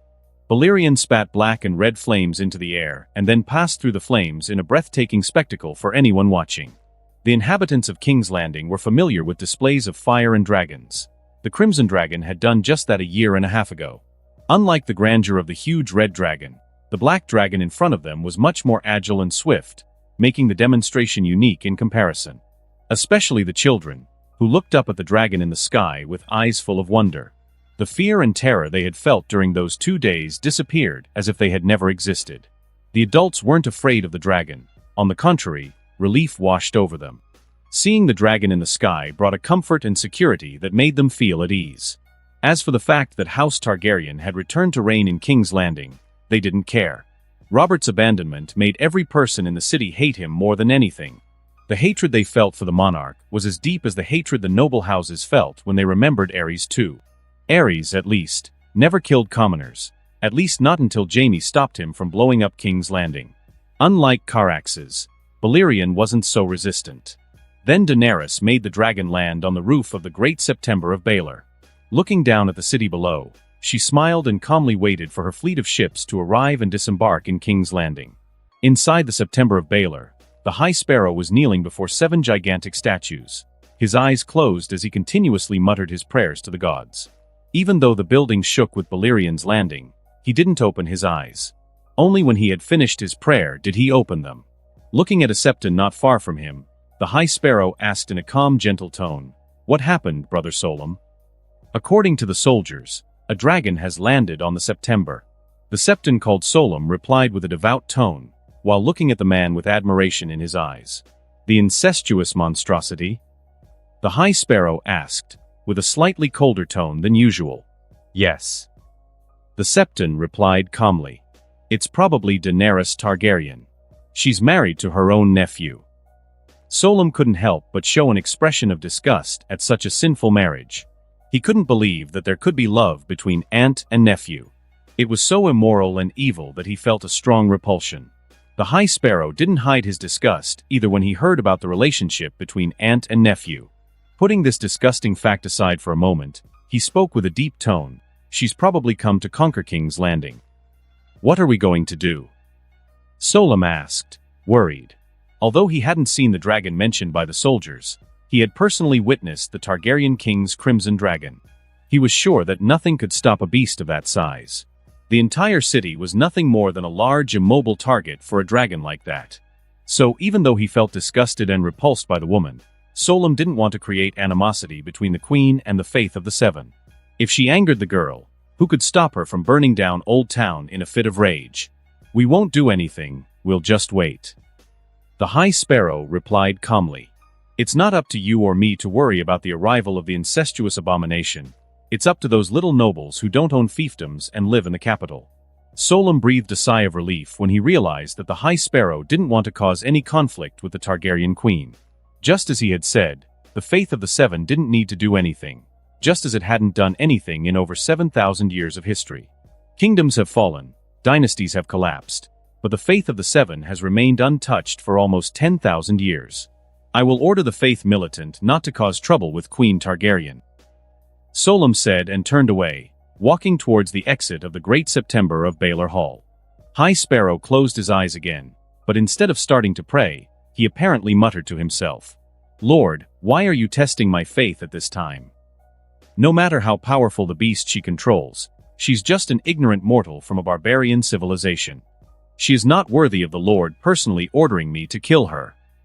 He continued muttering, "But if you wish her dead, I will. She will suffer before death, and I will make her believe in the Lord." The High Sparrow's voice rang out among the hall, but no voice responded to his words. But the man didn't care. All he cared about was fulfilling the mission given to him personally by the God of the Seven Faces. Daenerys was unaware that she was already the target of a fanatic and a god, who was gradually discovering Enar's dislike of the gods. However, even if the girl had known, she would have laughed and felt no fear. Enar had taught her not to be afraid and to face her fears head-on, because only when you overcome fear do you reach true maturity. Daenerys didn't have to wait more than a few hours for the ships of the Targaryen and Valerian fleets to dock at the port. Montford and Owain climbed down a wooden plank to the ground, watching the gold-masked soldiers, who were already in formation. They both looked at each other and saw the surprise in each other's eyes. Although they had seen these soldiers before, it was the first time they had seen them in action. And they had to admit that military discipline was truly enviable. All 1,500 men seemed to move as a single entity. "Sardaukar!" Merrick shouted loudly, and all the soldiers slammed their shields against the ground, producing a deafening roar. "March towards the queen." He ordered his troops in a cold, calm tone. As soon as Merrick's words echoed, all 1,500 men stepped forward, holding their spears and shields firmly. Montford and Owain ordered their own soldiers to march together, but as they entered the city, both their faces changed dramatically. Even someone as experienced in warfare as Montford couldn't help but feel nauseous at the brutal and bloody scene that stretched out before them. Dried blood stained some walls, while decomposing bodies could be seen in every alleyway. "By the gods, Robert really is crazy," Montford muttered at the sight of the carnage. He thought Ares was insane, but Robert was proving even more insane by ordering something like this. Who, with a shred of humanity, could commit such an atrocity. What's this before the chance of winning a war? Unlike Montfort, Owain was more realistic. He himself wouldn't hesitate to do something even worse in order to climb the ranks of the nobility. His brother would never understand the determination of someone truly cruel. However, Robert's decision did surprise him, but he soon accepted it as natural. After all, how could Robert be an ordinary man after declaring war on House Targaryen? Robert could be many things, but no one would dare say that he was an indecisive man. People looked at the soldiers marching through the streets of King's Landing with admiration in their eyes. To them, the soldiers in the golden masks seemed more powerful than the golden robes themselves, who had left King's Landing with Robert. The momentum, aura, and gestures of these warriors were so imposing that they made the golden robes look like a group of untrained bandits. When Daenerys saw the golden wave walking through the streets of King's Landing, she smiled and made Balerion let out a loud, powerful roar. Merrick looked up at the ceiling of the Great September of Baelor and saw the Queen's dragon perched atop the structure. Without hesitation, he ordered his troops to march towards the Great September of Baelor. He wouldn't dare leave the Queen unprotected for a second longer. At his rider's command, Balerion leapt into the air and flew off, landing gradually in the square in front of the September. Daenerys looked back, and in the center of the gleaming ivory square, saw the statue of King Baelor the Blessed. He stood tall and serene on a pedestal, his face sculpted in an expression of benevolence. She despised this ancestor with all her might. To her, Baelor was neither a king nor a dragon, but a slave to his own desires and thoughts, a prisoner in his own mind. Just an idiot held hostage by his own delusional mind. Daenerys muttered with a mocking smile. Many might say he was good and benevolent, but for Daenerys, Baelor was summed up in a single word: weak. Descending from Balerion, Daenerys, wearing a blood-red dress with the coat of arms of House Targaryen, touched the white marble floor. She took the gold crown studded with rubies, attached to her waist by a delicate silver chain, and placed it on her silver hair. As soon as she descended, the Sardaukar appeared before her and, without waiting for orders from the Queen, immediately surrounded her, protecting her at all times. Balerion let out a disgruntled roar at those daring ants, and his coal-red eyes sharpened, revealing a sharp, menacing gaze. "Easy, son." Daenerys stroked the scales on the dragon's neck and whispered in a gentle tone. She knew that Balerion was annoyed at being surrounded by so many people. The dragon let out a guttural sound and calmed down with his mother's help, although he continued to watch the people around him with an increasingly cold gaze. Merrick's lips twitched as he felt the dragon's gaze on him. Although it seemed impossible, he felt that Balerion was watching him with a particularly icy gaze. What have I done to deserve the Dragon Queen's hatred? Merrick asked himself, feeling helpless. He knew that his future career could be in jeopardy if he didn't win the dragon's sympathy. As a former Immaculate, his only ambition was to grow in the military career created by the king. Merrick, call the people. Let them see their queen for the first time. Unaware of her loyal Sardaukar's thoughts, Daenerys ordered with a calm, regal tone. Merrick tapped his chest and replied in a respectful voice, "Yes, my queen." The Sardaukar didn't hesitate to obey the queen's orders and ordered his subordinates to create a safe and perfect perimeter for Daenerys. In just over half an hour, the entire square was filled with people. Even though it was impossible to count them, Daenerys assumed that there were around 10,000, and there weren't more because space didn't allow it. She also noticed men dressed in white, with the symbol of the 7 stars embroidered on the chest of their clothes. These men and women carried weapons, which, according to the agreement between the Faith of the Seven and King Jaehaerys I Targaryen, was an act of high treason.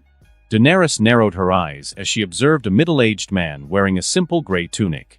From the respect with which he was treated, she realized that he was the High Sparrow, the greatest religious leader in King's Landing at the time. Their gazes met in an exchange of calm, courteous expressions. Daenerys didn't want to frighten her prey before the time was right, and the High Sparrow only greeted the incestuous abomination as a mere formality. Turning her gaze to the crowd, which remained calm under the control of the Sardaukar and the soldiers of House Velaryon, Daenerys stepped forward and spoke with a gentle, elegant yet regal tone, unusual for a girl of almost 14. "I am Daenerys Targaryen, queen and wife of my husband, Enar I of House Targaryen."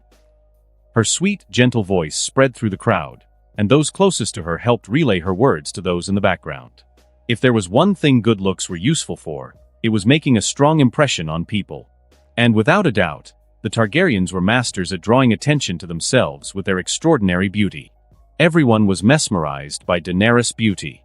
With her majestic dress and the crown on her silver hair, the young woman, who didn't look very old, seemed like a goddess descended on the world to save them from misery, hunger, and death. Looking into the eyes of those commoners, Daenerys crushed any remnants of compassion in her chest and began to direct the crowd's hatred. Robert Baratheon abandoned you for fear of the dragons.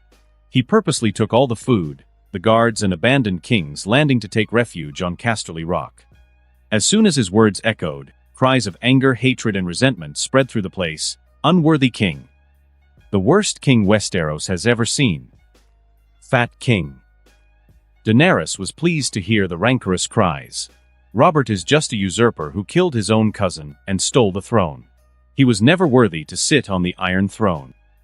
She threw even more fuel on the hatred at that moment, reminding everyone that Robert was a murderer of relatives. He'll burn in hell. Killer of kin. May the gods punish him for doing something so cruel.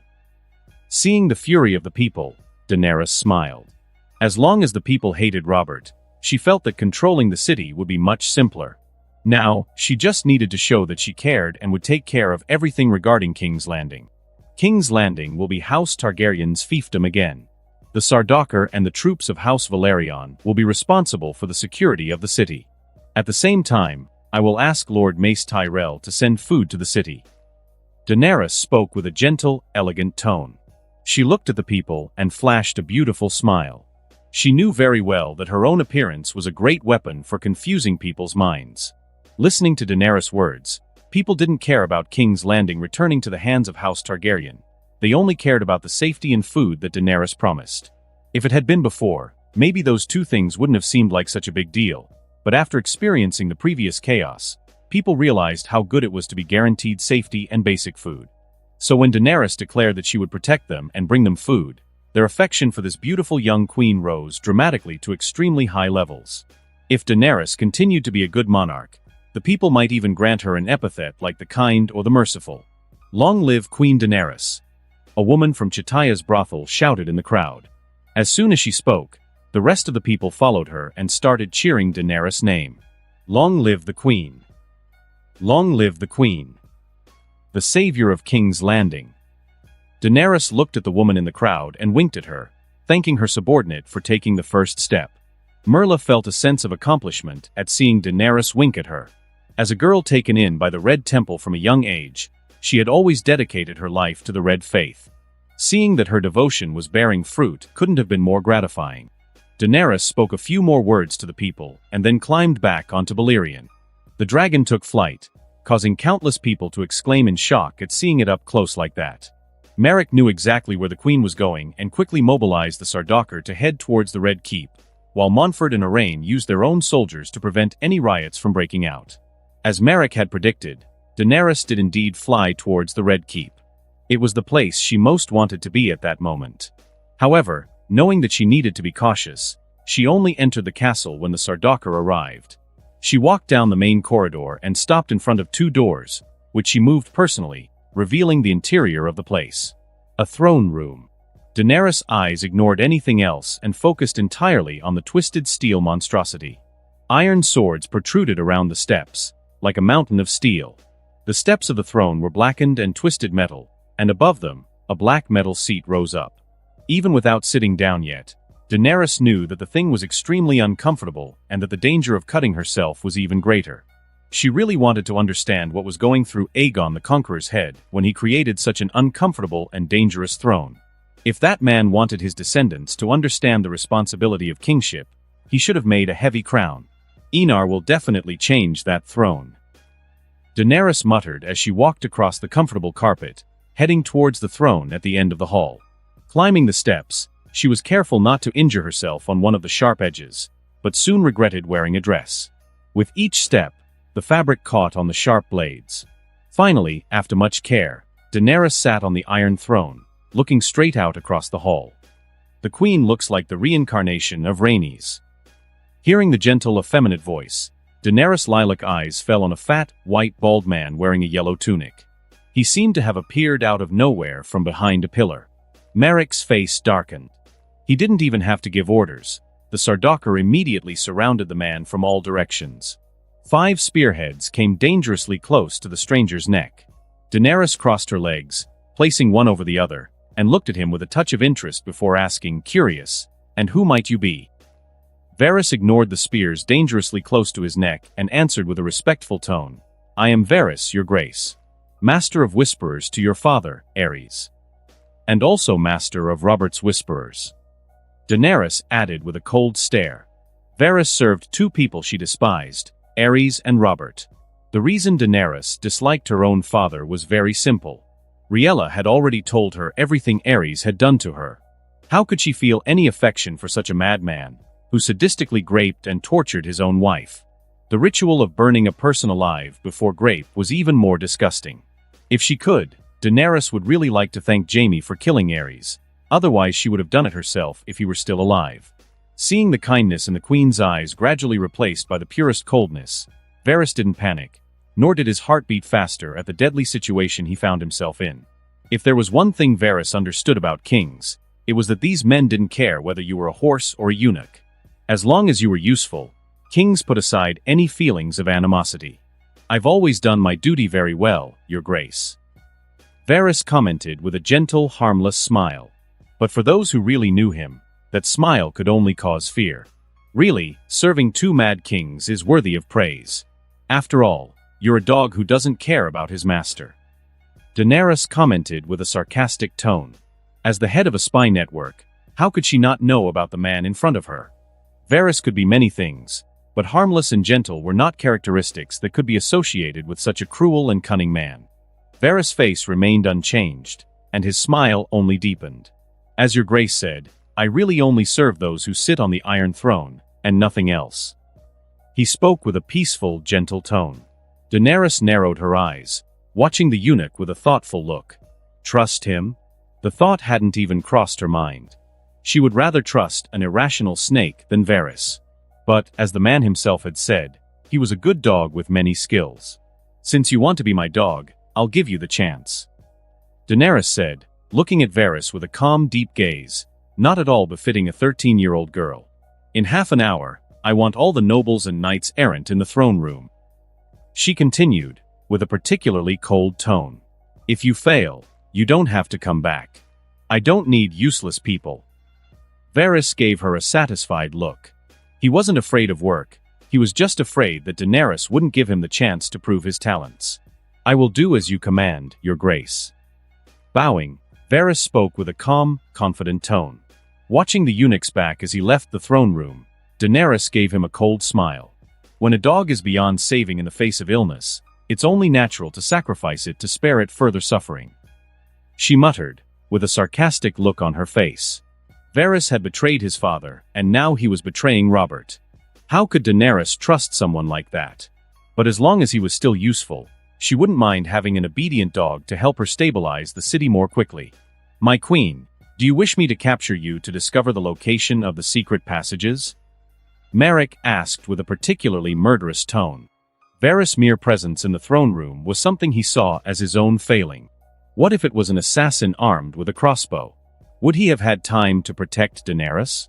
So Merrick was really thinking about capturing, torturing, and extracting information from the eunuch. He knew that Varys had probably entered the throne room through some secret passage. As the Queen's guardian, he had a sacred duty to know all the hidden passages to ensure that something like this never happened again. No need. We'll put that aside for a moment and focus on getting the city under control as quickly as possible. Daenerys shook her head and spoke in a calm tone. She didn't fear an assassination attempt. The Sardaukar would be all around her at all times, inspecting every corner, including her chambers and bathroom, before she used them.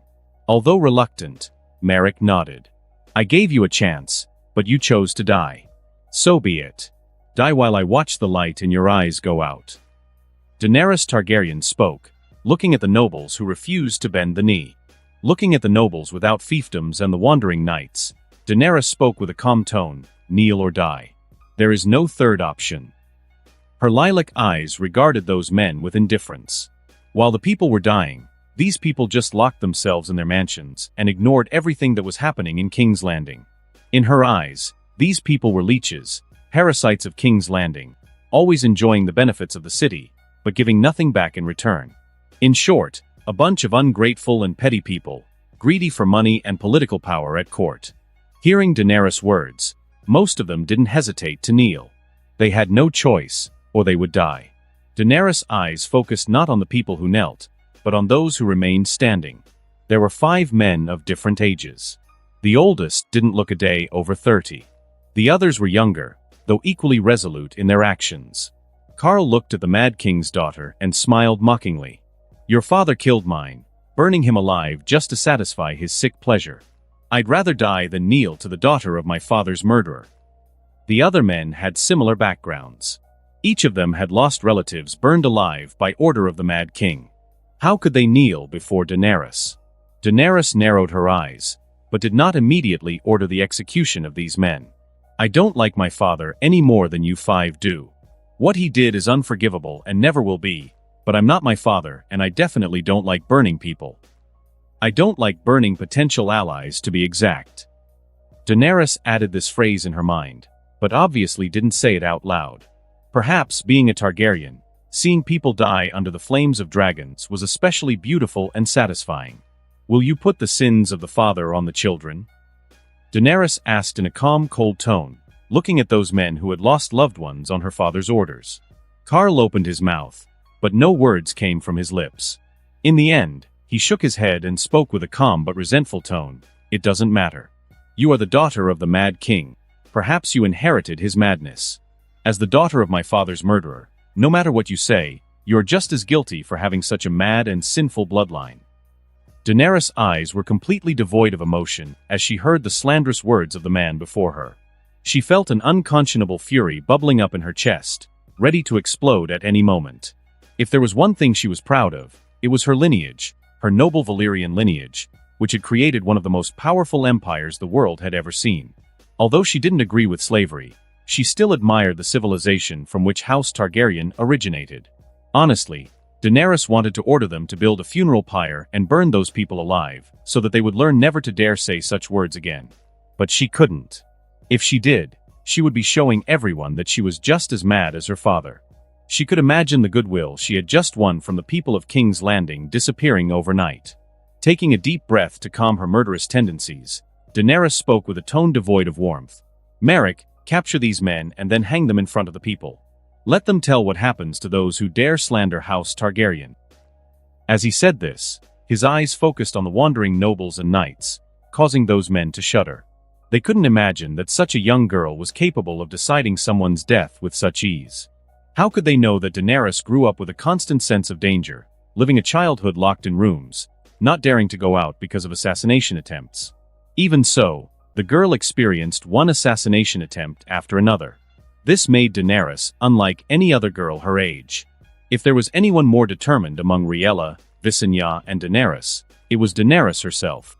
She had learned that hesitation leads to death, and if you die, you lose everything.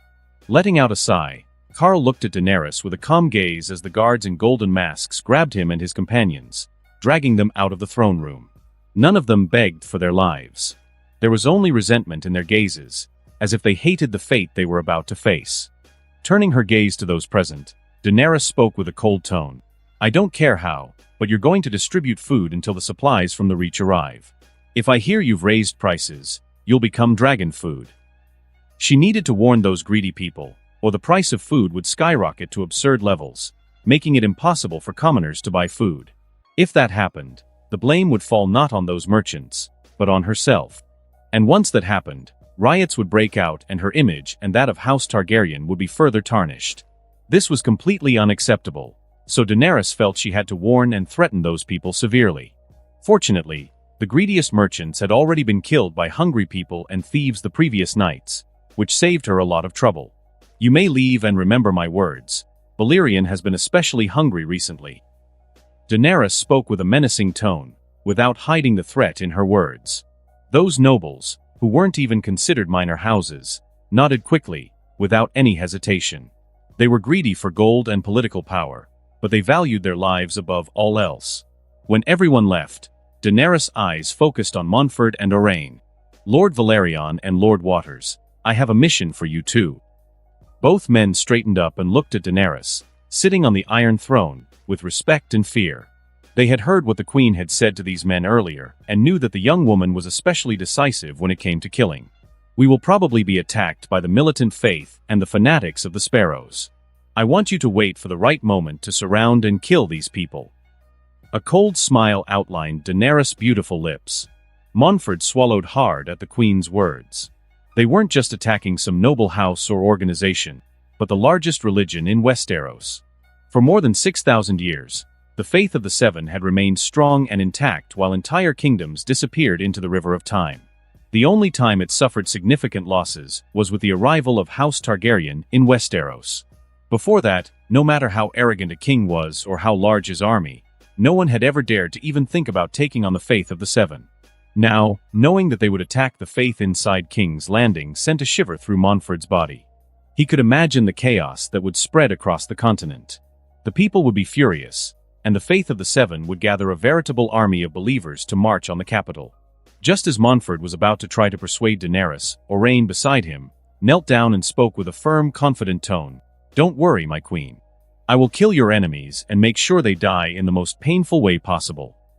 Daenerys looked at Owain with satisfaction.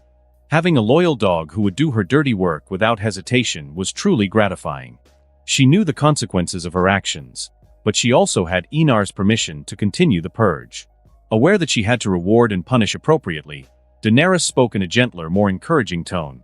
"If you complete the mission well, I will legitimize you and give you a fiefdom." Owain felt his body tremble at the queen's words. Fiefdom. Fiefdom. Fiefdom. Fiefdom. Fiefdom. He screamed uncontrollably in his mind. How could his brother understand his obsession? Only by being a noble would he have the opportunity to ascend. His brother would never know what it was like to be at the bottom of the food chain. He had already been born a noble and heir to a powerful house. "Yes, your majesty." Owain replied with a tone full of motivation. The consequences of facing the faith of the Seven? He didn't care. In fact, he wished those fanatics were even stronger, so that he could win more fiefdoms and receive an even greater fiefdom. Owain didn't fear the fight. He feared not being able to fulfill his ambitions. Montfort looked at his half-brother as if he were mad. However, feeling Daenerys' steely eyes on him, the leader of House Velaryon didn't dare express what he was thinking at that very moment. With Daenerys' orders, the execution of the 5 men began without any delay. The executioner didn't use his sword to kill them, but pulled a simple lever, causing the wooden floor to collapse. At the same moment, the 5 men instinctively struggled. After all, the human brain was programmed to stay alive even in the worst possible conditions.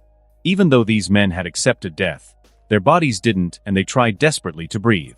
In the end, the 5 of them agonized for a few minutes before finally suffocating to death in front of the watching crowd. Owain nodded with satisfaction as he watched them die. He only wished that King's Landing was in even more chaos so that he could earn more merit. However, with the presence of Daenerys and the High Sparrow in the city, the riots gradually calmed down. The thieves, murderers, and grapists were killed outright, and their heads were still on carts, creating a truly shocking and terrifying scene. However, Owain noticed that, as the days passed, there was no movement on the part of the clergy, almost as if they had accepted that King's Landing had changed owners. But Owain knew, how could the most arrogant group of people on the continent lower their heads? The calmer things got, the bigger the wave that would come his way. It was like the sea, only when it was calm were the waves still forming. Rugurugurg. A loud, powerful roar echoed above the city. Owain, who was patrolling King's Landing, looked up and instead of Queen Daenerys' black dragon, a bronze dragon could be seen flying overhead. Another Targaryen with a dragon. Owain muttered with a smile. With reinforcements arriving, he had no doubt that they would win the coming war. Daenerys, in the king's bedroom, looked at the bronze-colored dragon over the city with a happy look. Her mother had arrived, just as Enar had said. Without any hesitation, Daenerys put on comfortable clothes and headed towards the courtyard of the Red Keep. The Sardaukar followed her, protecting her at all times. They would give their lives to save her, no one doubted that. Arriving in the courtyard, Daenerys saw her mother climbing down from her dragon, Vermithor, and greeted her happily. "Mother." Looking at her daughter, Rhaella couldn't help but hug her deeply, holding tightly to the girl who had grown up alongside her. "You silly girl. Do you know how anxious I was after hearing that you dared to come and conquer King's Landing with just a handful of men? Riella spoke with a worried and annoyed tone at the same time. However, looking at the girl who was turning into a woman with the passage of time, Riella spoke with a tone full of pride. I'm proud of you. Daenerys laughed and hugged her mother even tighter. Originally, she thought she would be scolded for long hours, but seeing the pride in her eyes made her realize that, although Riella was angry, the pride she felt at that moment was stronger than any resentment. Welcome to King's Landing after almost 15 years, mother. Daenerys spoke with a tone full of joy. Riella didn't reply immediately. She looked at the Red Keep with a nostalgic gaze. Although she had spent the worst years of her life in that castle, she still loved it. It was where her whole family had been born and raised. All the good times easily outweighed the bad ones she had suffered over the years. Home, sweet home. Riella murmured with a slightly tearful tone, a feeling she quickly suppressed, returning to a calm expression. Come on, we'll break our morning fast together. Holding her mother's hand, Daenerys pulled her into the Red Keep, while the Sardaukar followed. In Daenerys' room, the food was already served, but neither of them touched the plates on the table. Before eating, they began to talk. How is the city? Riella asked with a worried tone. She only knew the basic information Enar had told her. Still tense, but it's calmed down with the food those nobles are selling. Although the faith of the Seven is still silent. Daenerys replied with a cold tone at the mention of the faith of the Seven. She had heard that patience was a virtue, but she never thought that the High Sparrow would take that phrase to the extreme. The man didn't seem to mind her influence spreading deeper and deeper into the city. I'll start executing the prisoners to force the faith of the Seven to mobilize. Daenerys gave him a shrewd look and continued, since they're patient, I'll force them to attack me. Riella frowned and asked, confused, they're just thieves and murderers. How could that kind of scum make the church start a war? Daenerys smiled and replied coolly, one of the prisoners is a Septon. This Septon used his authority to grape women and men in exchange for protection. Riella instantly understood her daughter's plan. How could the church allow one of its members to be tried in the eyes of the people? Even if there was a trial, it would have to be carried out by the High Septon, not the court of House Targaryen. At the same time, once the church tries to prevent the grapist from being put to death, as well as tarnishing the sacred image of the faith, interrupting an execution ordered by the queen herself will be an act of treason. I could attack him without people accusing me of tyranny. Daenerys smiled even wider, imagining the High Sparrow's expression at the conspiracy she had prepared against the church. Riella looked at her daughter speechlessly, seeing her smile like a true villain. The plan was cruel, strong, and incredibly cunning. She couldn't help thinking that Daenerys was really suited to the palace intrigues of the court. If she had such skills in her youth, all the women at court would obey her without any hesitation. Stop smiling like that, you look like a villain. Riella squeezed Daenerys' cheeks and commented with a helpless tone. You've been greatly influenced by Enar. Daenerys felt her cheeks burn with shame at her mother's words. How are things at court? Riella released her daughter's cheeks and asked, are you managing everything successfully? Daenerys felt a headache coming on as she listened to her mother's words.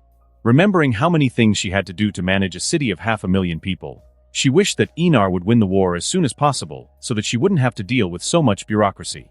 Yes, power was a good thing, but she found that she was working so hard that she was starting to get stressed. Fortunately, although Montford Valerion wasn't a great warrior, he was an excellent liege lord. After all, he controlled a powerful fleet of ships. With his help, Daenerys was able to work much more calmly, which made her realize why the kings had created the small council. It wasn't just to distribute the interests of the court, but also because the workload was too exhausting. Daenerys felt that, if she wasn't careful, she could spend entire days just reviewing documents about King's Landing. And this considering that the city's port was still closed, making it impossible for foreign ships to arrive. I want Enar to come back soon. That's his job, and I don't want him to. Daenerys let out a helpless sigh and replied with a tone full of anticipation for her husband's arrival. As soon as Enar returned, she would be free of that hell of paperwork and endless decisions. Riella couldn't help but laugh when she heard her daughter's words. Many would kill to be at the center of power in Westeros, but Daenerys really just wanted to be free of responsibility. How could that not be funny? Before I left, Enar said he would send Willis Tyrell, his master of coin. He'll help stabilize King's Landing's finances. Riella comforted her daughter with a gentle, warm tone. On hearing this, Daenerys' face turned grim. That bastard Robert took all the money with him. He didn't even leave a golden dragon. She gritted her teeth. King's Landing is practically bankrupt, without any money to repair weapons, armor, buy food or anything else that involves money.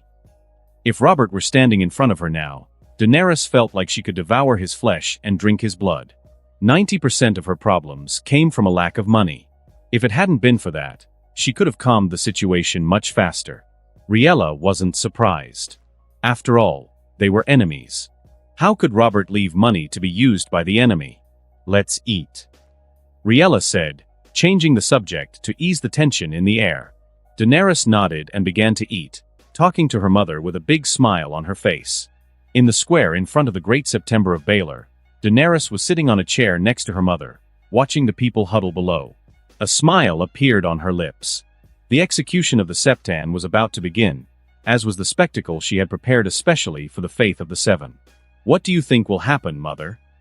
Daenerys asked with a smile, looking at the crowd gathered below the execution platform. "Obviously, the man called the High Sparrow will intervene in the execution," Riella replied in a calm tone. She glanced at the two dragons standing not far away. They were there in case things got out of hand at the intense moment of the spectacle that was about to begin.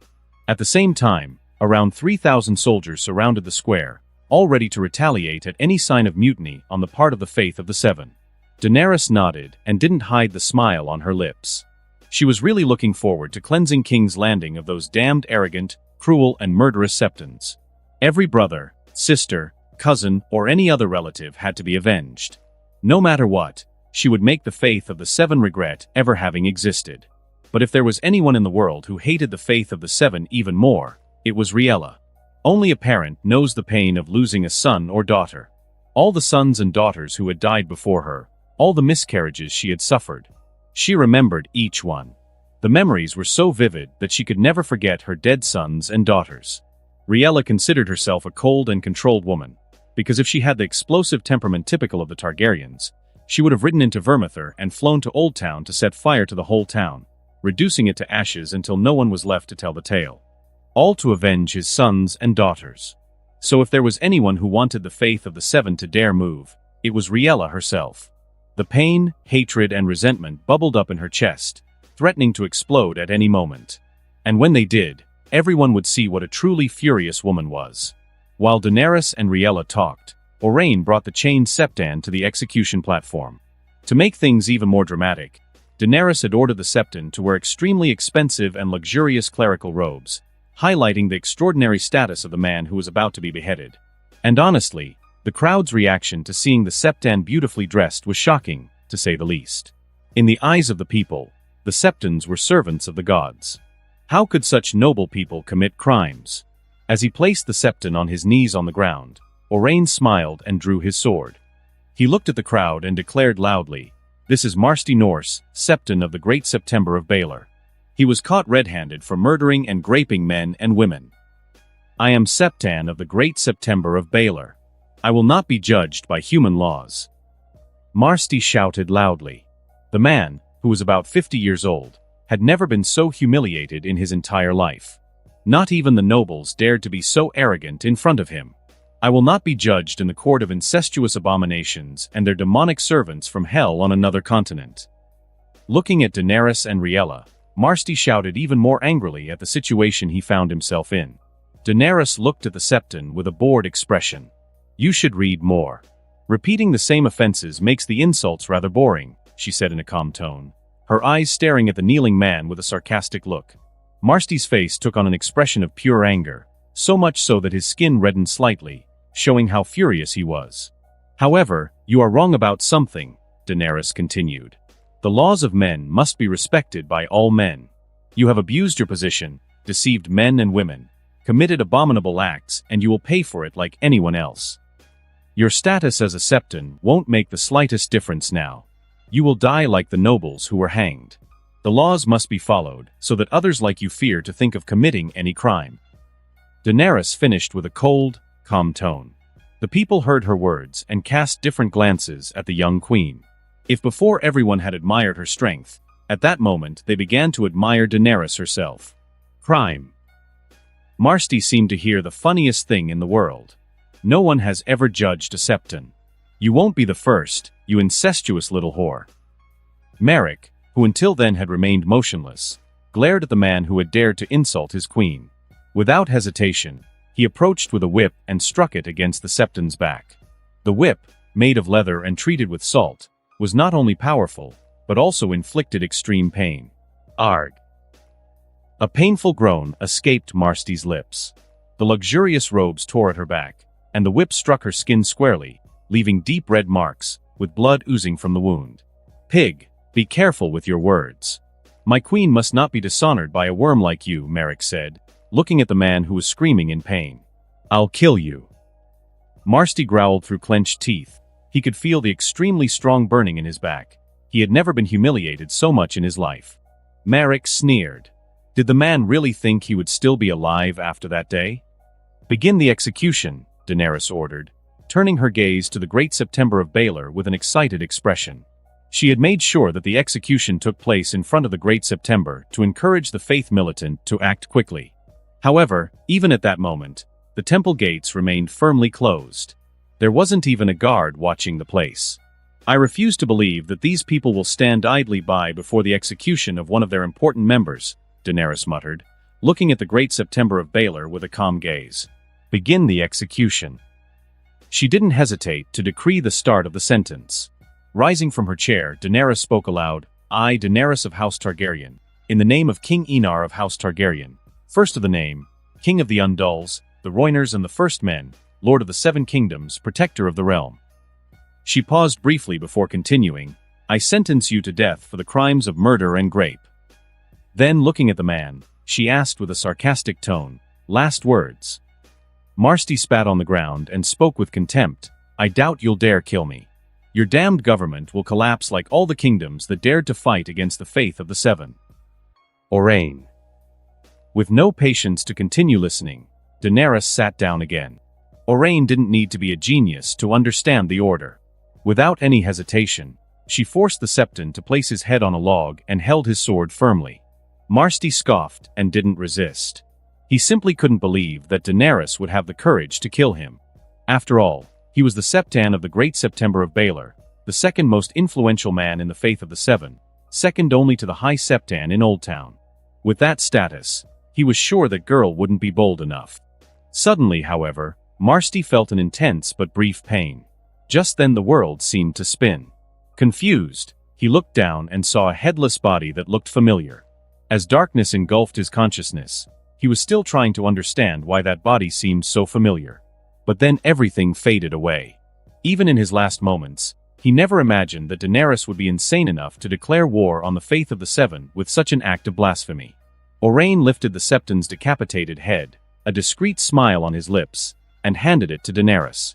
She, however, only replied in a casual tone, Give it to the pigs or anything that eats garbage.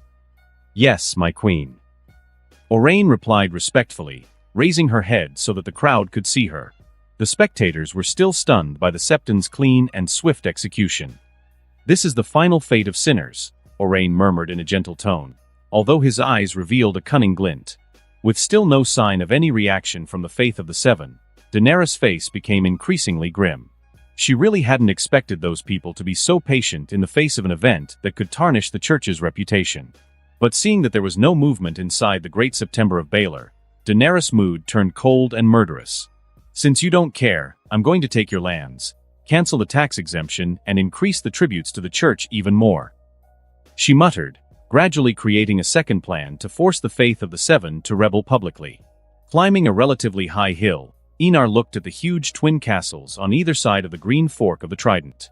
The castle was one of the most formidable fortresses on the continent of Westeros. Honestly, without dragons and cannons, it would be extremely difficult to conquer twins. Eddard said as he saw the twin castles, one on either side of the river. A tower in the middle of the bridge connected the castles. The walls were thick and fortified, looking powerful and impenetrable. Enar nodded. The castle before him was truly powerful, almost a second Harrenhal in terms of defense. How do you want to attack? Eddard asked in a calm tone. Use the cannons first. I want to test the attack power against such a powerful castle. Einar said, looking at the castle with a smile on his face. Eddard was also curious about the cannons. He had seen the power of the guns and wanted to know if they were effective against castles. If they were, he planned to arm Winterfell's walls with cannons, making the already powerful castle even more formidable. With Einar's orders, the army set to work in full force. As well as building the camp, the soldiers began to position the cannons. Oberyn and Tyrion were even more excited. Being close to Einar allowed them to see something they had never imagined. Civilization, which had previously seemed stagnant for 7 millennia, was slowly advancing with Einar at the helm. What do you think Walder Frey's expression will be when he hears the cannon fire? Tyrion asked, with a curious tone, as he sipped some wine. He's so old, he might be scared to death. Oberyn commented with an amused smile on his lips. Walder Frey was almost 90, almost an old relic who refused to die of natural causes. I heard that the old man had recently married a young woman. Tyrion commented, amazed at Walder's efficiency in having children. The man had so many children and grandchildren that he was like a small army. I want to know that secret too. Oberyn said with a lascivious grin on his face, imagining himself at 90 and still being able to smash men and women. Oberyn and Tyrion looked at each other and laughed.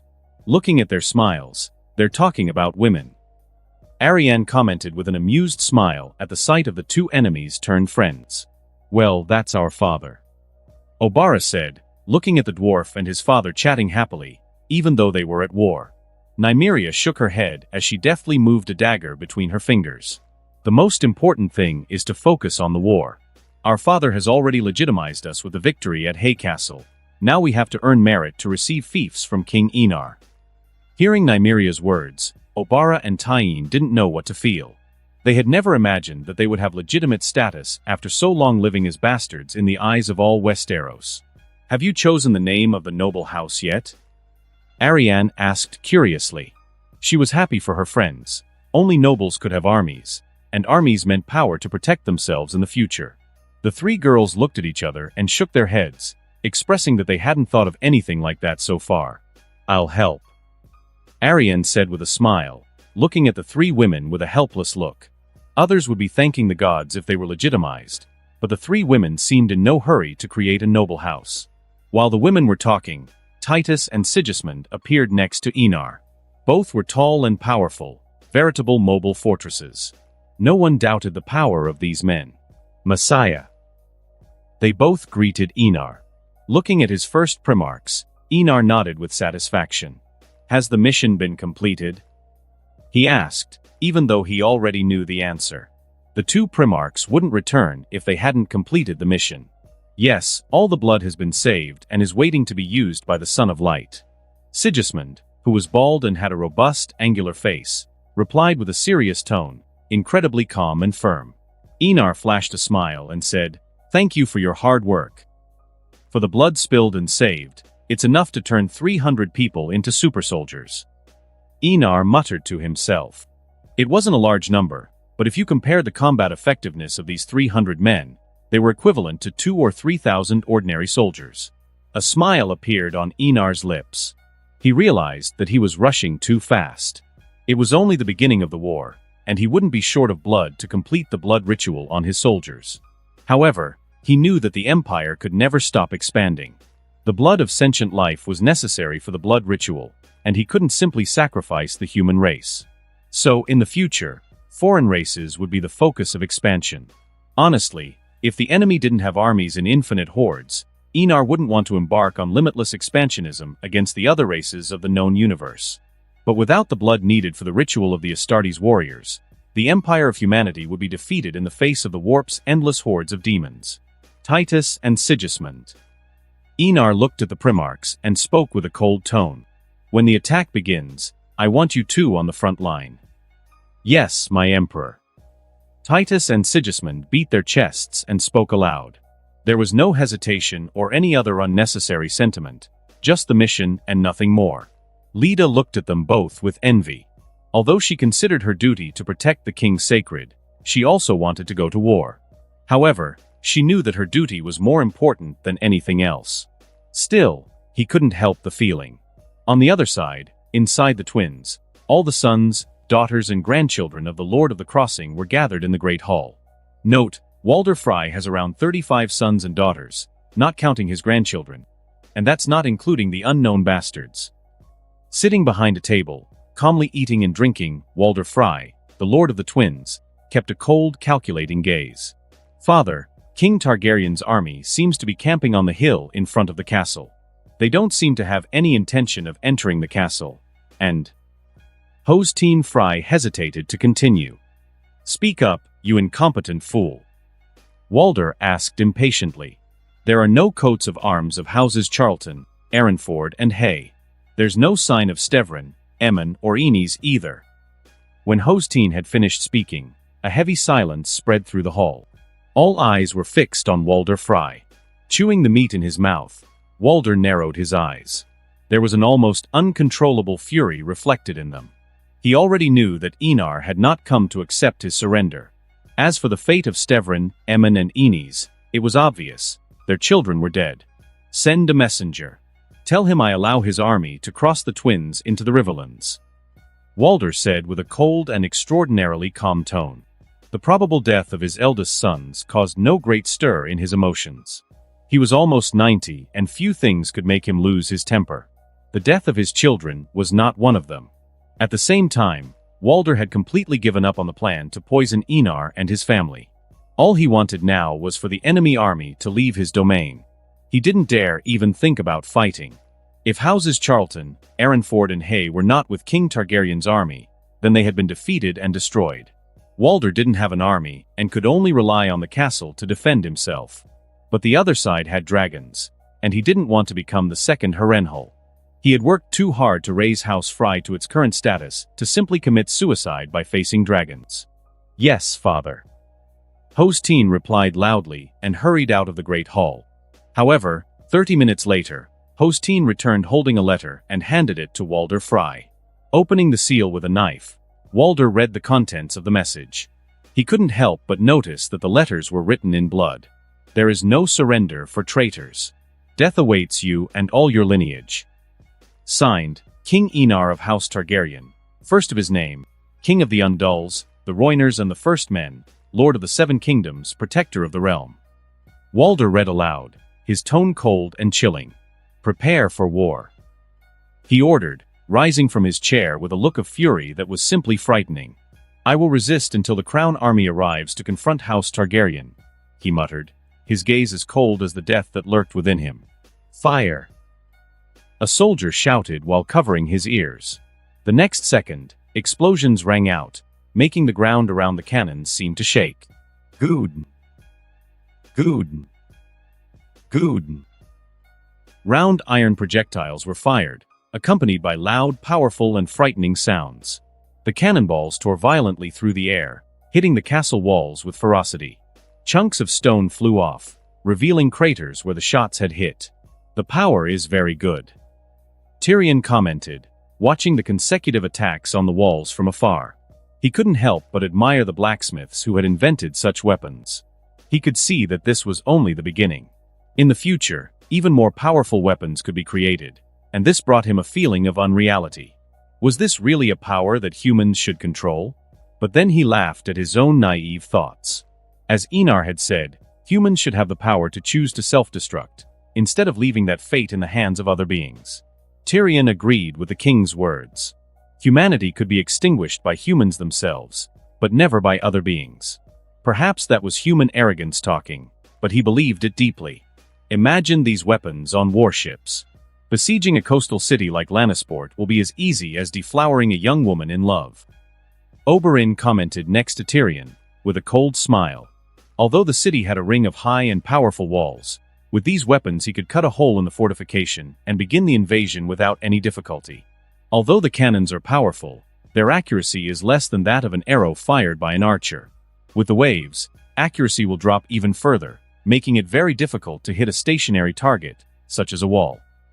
Tyrion shook his head, not as optimistic as Oberyn about besieging Lannisport. He had been to the city many times, spent years there and knew only too well how powerful the walls protecting the port were. However, Oberyn's words made sense. If the cannons were placed on ships, there would be no fleets capable of withstanding the fire. In sea battles, cannons on ships would be a real weapon of war. Do you think the king will sell the cannons?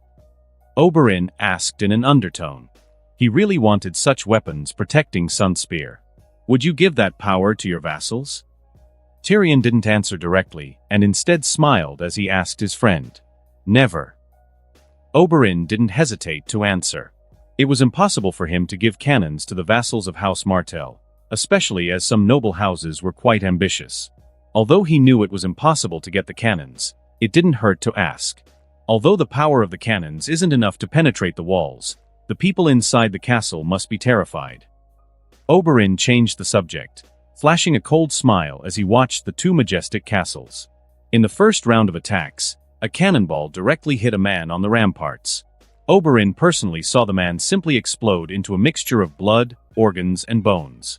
The image was extremely tragic. Tyrion laughed when he heard Oberyn's words. As his friend had said, he could imagine the dread that the people of House Frey were facing at that moment. It was as if the punishment of the gods was coming in the form of iron, blood, and deafening explosions. If Enar heard Tyrion's thoughts, he would agree with them. Psychological dread was often the main reason for castles surrendering in the Middle Ages. Being under siege for a day was stressful, but imagine weeks, months, or even years. Even those with a strong resolve would be exhausted, and morale would drop to extremely low levels. Enar wanted exactly that effect at that moment. He wanted Walder Frey to feel real terror, as if he could die at any moment. Husband, are we going to attack with the army or just keep using the cannons? Not far from the guns, Visenya asked, glancing at the castle before turning her attention to Enar. She was wearing armor like any man, and, unlike what Hollywood and games used to present, there were no breast bulges in the cold metal. Women didn't take part in wars. What woman would be stupid enough to model breasts on armor? Enar looked at Visenya and realized that she was looking forward to the war. It left him speechless. His wife was more excited for battle than many warriors from the north. No hurry. Walder Frey has probably already sent a raven to Casterly Rock. Let the old lion leave the fortress, come to the Riverlands and conquer some castles. That's not bad. Visenya looked at Enar in surprise. Imagine your castle was conquered and someone saved it. Would you feel grateful? Enar smiled and asked with a playful tone. Visenya immediately understood her husband's intentions. He wanted to win the goodwill of the Riverlands for House Targaryen when he began his campaign. By allowing Tywin Lannister to take a few strongholds before intervening, Enar would ensure that the local houses saw the Targaryens as liberators, making their conquest easier. You're very cunning, husband. Visenya commented with a small smile on her lips. For her, Enar really was shrewd. Well, we have to be cunning. Tywin and Walder Frey are old and experienced foxes. Enar laughed too. Let's go. I have to announce something. Enar said, walking towards the main tent. Visenya followed him with a curious expression. Leda, Titus, Sigismund and Barristan protected the king and queen at all times. Not long afterwards, when everyone was gathered in the tent, Enar spoke with a smile. Balon has crowned himself king, as has Robert Arryn. In other words, 4 kings are vying for the Iron Throne at the moment. Enar's words made many people's eyes widen in shock. They had never imagined that there would be people so bold as to do something like this at this time. Although Robert was indeed a usurper, at the end of the day, he had Targaryen blood. So the battle for the throne was legitimate, but Robert Arryn and Balon Greyjoy weren't close enough by blood to be considered true heirs to House Targaryen. Isn't Robert Arryn a boy under 10? Oberyn asked with an uncertain tone. As far as he could remember, the heir to the Eagle's Nest was too young. He's probably a puppet king, controlled by his mother or anyone who has influence over Lisa Tully. Tyrion spoke in a deep tone. He was also aware of the rumors and knew that Lisa Tully was not completely sane. Many rumors claimed that the East ruler had become extremely paranoid after suffering consecutive miscarriages. Tyrion continued speaking calmly. It's no surprise that Balon crowned himself king. He's done it before. Now that Westeros is at civil war, he seized the moment and crowned himself again. Suddenly remembering that the king's landing court had been moved to Casterly Rock, Tyrion's eyes lit up. Is that why my father and Robert moved to Casterly Rock? It's actually better to attack the Iron Islands and fend off the dragons from Casterly Rock. Besides, attacking the Reach by sea is also much quicker and safer than by land. Tyrion spoke, glaring at Enar. Enar laughed and confirmed the hand of the king's words. Yes, as well as fending off dragons, Tywin wants to attack the Reach, the Iron Islands and the Riverlands more easily, without running the risk of getting caught in the siege of some castle that wants to kneel to me. The lion is very cunning. He knows he has no advantage in terms of prestige, and with the dragons, many lords already want to bend the knee to your grace. If Tywin gets stuck in one of those castles, it will only slow him down and turn the tide of the war in our favor. Oberyn commented with a sarcastic tone. My father is many things, but he's not an arrogant man. He knows that the survival instinct of all the noble houses is to cling to the strongest, and right now we're the strongest with dragons. Tyrion replied with an equally sarcastic smile. No matter how many kings there are, they're just a few ambitious people. Enar interrupted them both and spoke in a calm tone. Besides, I want you to keep an eye on Balon. He could ally himself with Robert Baratheon and attack us. Everyone nodded. Turning to Kinvara, Enar spoke calmly. After we conquer twins, we'll hold a ceremony to bury the dead and spread our faith. Kinvara's eyes lit up at Enar's words. She had come to Westeros for this purpose, to spread the faith to these people who believe in cruel gods. Eddard raised an eyebrow when he heard this, but like everyone else around him, no one dared question Enar's decisions. Even Rhaenys and Visenya remained silent. When they get mad enough, attack and take the castle. Enar Targaryen ordered with a cold smile. Hostine felt the castle shake slightly, and the growing irritation in his heart only increased. The first few times, he was startled by the sound and the impact, but once he realized that the strange weapons couldn't penetrate the walls, he relaxed. However, this feeling of relief only lasted a day, as the attacks didn't stop, not even at night. The first day awake was easy, the second proved difficult, and by the third he was completely exhausted. His mood worsened dramatically, he became irritable and for some reason, started hallucinating due to lack of sleep. It wasn't just him, everyone in the castle was in the same situation. Perhaps the only one who could sleep peacefully was his own father, Walder Frey. Hostine had to admit, his father really was a man of great courage, calm, and wisdom. However, he felt he couldn't take it any longer. He was exhausted and unable to sleep. His attempts to lighten the mood, such as sex, wine, and watching dances, became ineffective. He had no energy, so how could he have sex or motivate himself to watch a play? Dad, we can't go on like this. We'll go mad, said Hostine to his father, who didn't even bother to stop eating. The old man, who was almost 90, didn't look the least bit worried or exhausted, as if he didn't care what happened outside.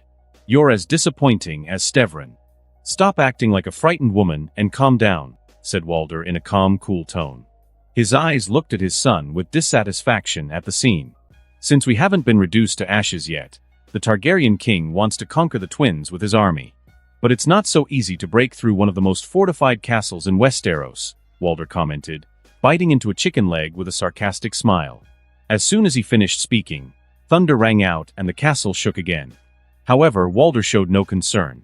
On the contrary, he smiled, showing off his almost toothless mouth, with a few rotten teeth. We just need to wait for Tywin to arrive with his army, said Walder, glancing at his son's exhausted appearance. Yes, father, replied Hostine, reluctantly but respectfully. Deep down, he wanted to use the 1,200 soldiers inside the castle to face an army of hundreds of thousands of men. Of course, it was a stupid idea, but at the moment, in his exhausted mind, it seemed better than going mad in the face of incessant attacks. Hostine, there are probably soldiers who are already thinking of betraying us. Kill some random soldiers to warn them what happens to traitors who betray House Frey. Walder spoke with a cold, chilling tone. Hostine gave him an equally cold look and nodded. He drew his sword from its sheath and walked towards the castle courtyard. Outside the castle, Enar smiled as he observed the damage to the wall.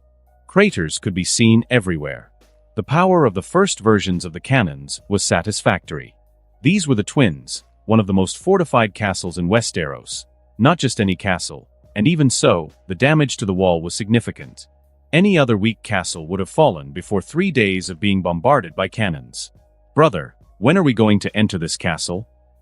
Rhaenys asked with a lazy tone as she leaned on his body. She looked up and saw Enar's handsome face, and couldn't help but show a look of tenderness. Enar didn't reply, but his purple eyes flashed for a moment before returning to normal. A smile appeared on his lips. "Jaime Lannister is already leading the army of houses Baratheon and Lannister towards the Riverlands," he said in a gentle tone as his hand stroked Rhaenys' black and white hair. A complicated expression appeared on Rhaenys' face. She couldn't help remembering the dazzling knight with the golden hair and green eyes. When she was a child, Jaime had let her climb on his shoulders, and she had ordered him to run around the courtyard of the Red Keep. It was one of her happiest memories, but everything changed on that tragic day. House Lannister became a mortal enemy, and her feelings for the knight became complicated. She felt gratitude and remembered his kindness, but she also carried anger, resentment, and hatred towards the knight. "Jaime may have saved you, but it was out of guilt, not duty, Rhaenys." Enar noticed her expression and spoke in a calm tone. "He's not worthy of your kindness. He's just a slave to his own desires. He smashes his sister for love, but Cersei herself manipulates that love. He killed Jon Arryn. He killed Robert's babies and bastard offspring without any hesitation." Rhaenys' expression changed dramatically when she heard Enar's words. The image of the big, handsome Jaime Lannister collapsed with just a few words. Her gaze turned cold. Although there was gratitude for the man who had saved her 14 years ago, the feeling of animosity far outweighed the gratitude she felt. "I will show him no mercy, brother." Rhaenys knew that Enar was saying those things because he didn't want her to hesitate at a critical moment in the future. Remember, only family is worthy of your feelings. Anyone else is not. Enar bent down and gently kissed her forehead, causing Rhaenys to narrow her eyes with a comfortable look on her face. "Enar, will you take me?" Rhaenys asked with a slightly worried tone, fearing that Enar would refuse to take her as his wife. "I will have many sons and daughters. You will be the mother of 2 of them." Enar replied with a teasing smile. He really enjoyed teasing this older sister. Rhaenys' cheeks turned a subtle shade of red when she heard Enar's words. She couldn't help but look at him fiercely. She was a virgin and not married, but Enar said she would be the mother of 2 children. How could something like that be said so blatantly? "Now I know why Daenerys said you like to tease me," Rhaenys commented with a seemingly fierce tone. She was the older sister, but here she was, being teased all the time by her younger brother. Enar just let out a laugh when he heard her fierce tone. She could sound like many things, but fierce was definitely not one of them. However, Rhaenys remembered something and looked at Enar with a glare. "How many wives will you have?" Enar raised an eyebrow in doubt, but answered honestly. 3. Daenerys, Visenya, and Rhaenys. Rhaenys nodded. She didn't mind sharing it with Daenerys and Visenya. After all, she could see that they really did love Enar with all their hearts. "And how many mistresses?" Rhaenys asked with a slightly hostile tone. She couldn't believe that Enar could be so indifferent to the feelings of several noble ladies. 3. Rolling his eyes, Enar replied. "Arianne, Marjorie, and Myrcella." Rhaenys snorted, but was more satisfied with a small number. "Will you have children with these women?" She frowned and asked something important. As children of Enar, these offspring could be allowed to own dragons. After all, they would increase the strength of House Targaryen, especially with the future apocalypse that Enar said would come. But the Dance of the Dragons taught that only House Targaryen should have dragons and that no others could possess them. "Don't worry, those children will be important, but they won't have the right to own dragons." Enar was certainly aware of Rhaenys' concern, but he wasn't worried himself. As long as he was alive, no one, absolutely no one, could even think about rebellion. "Those children are important, otherwise I wouldn't even bother having those women as lovers," Enar commented with a laugh. These bastard children would be important because, unlike his children with Daenerys, Visenya, and Rhaenys, they wouldn't have the potential or the talent to be considered part of his golden lineage. In blood terms, they would only be demigods, in other words, primarchs. Note, if you find it familiar, that's because I basically used Elden Ring's golden lineage. Enar, Rhaenys, Rhaella, Daenerys, and Visenya will be gods, and their sons and daughters will also be gods. Just like in Elden Ring and Dark Souls. I know, I trust you, but we can never let what happened to House Targaryen during the Dance of the Dragons happen again. Rhaenys commented with a laugh, but trusted Enar that he wouldn't be Viserys I Targaryen. And that concludes this episode. If you enjoyed it, I'd seriously love it if you guys could leave a like on the video, as it genuinely helps out so much, and it keeps me going, plus it takes only 1 second. That said, have a wonderful day. See you in the next one.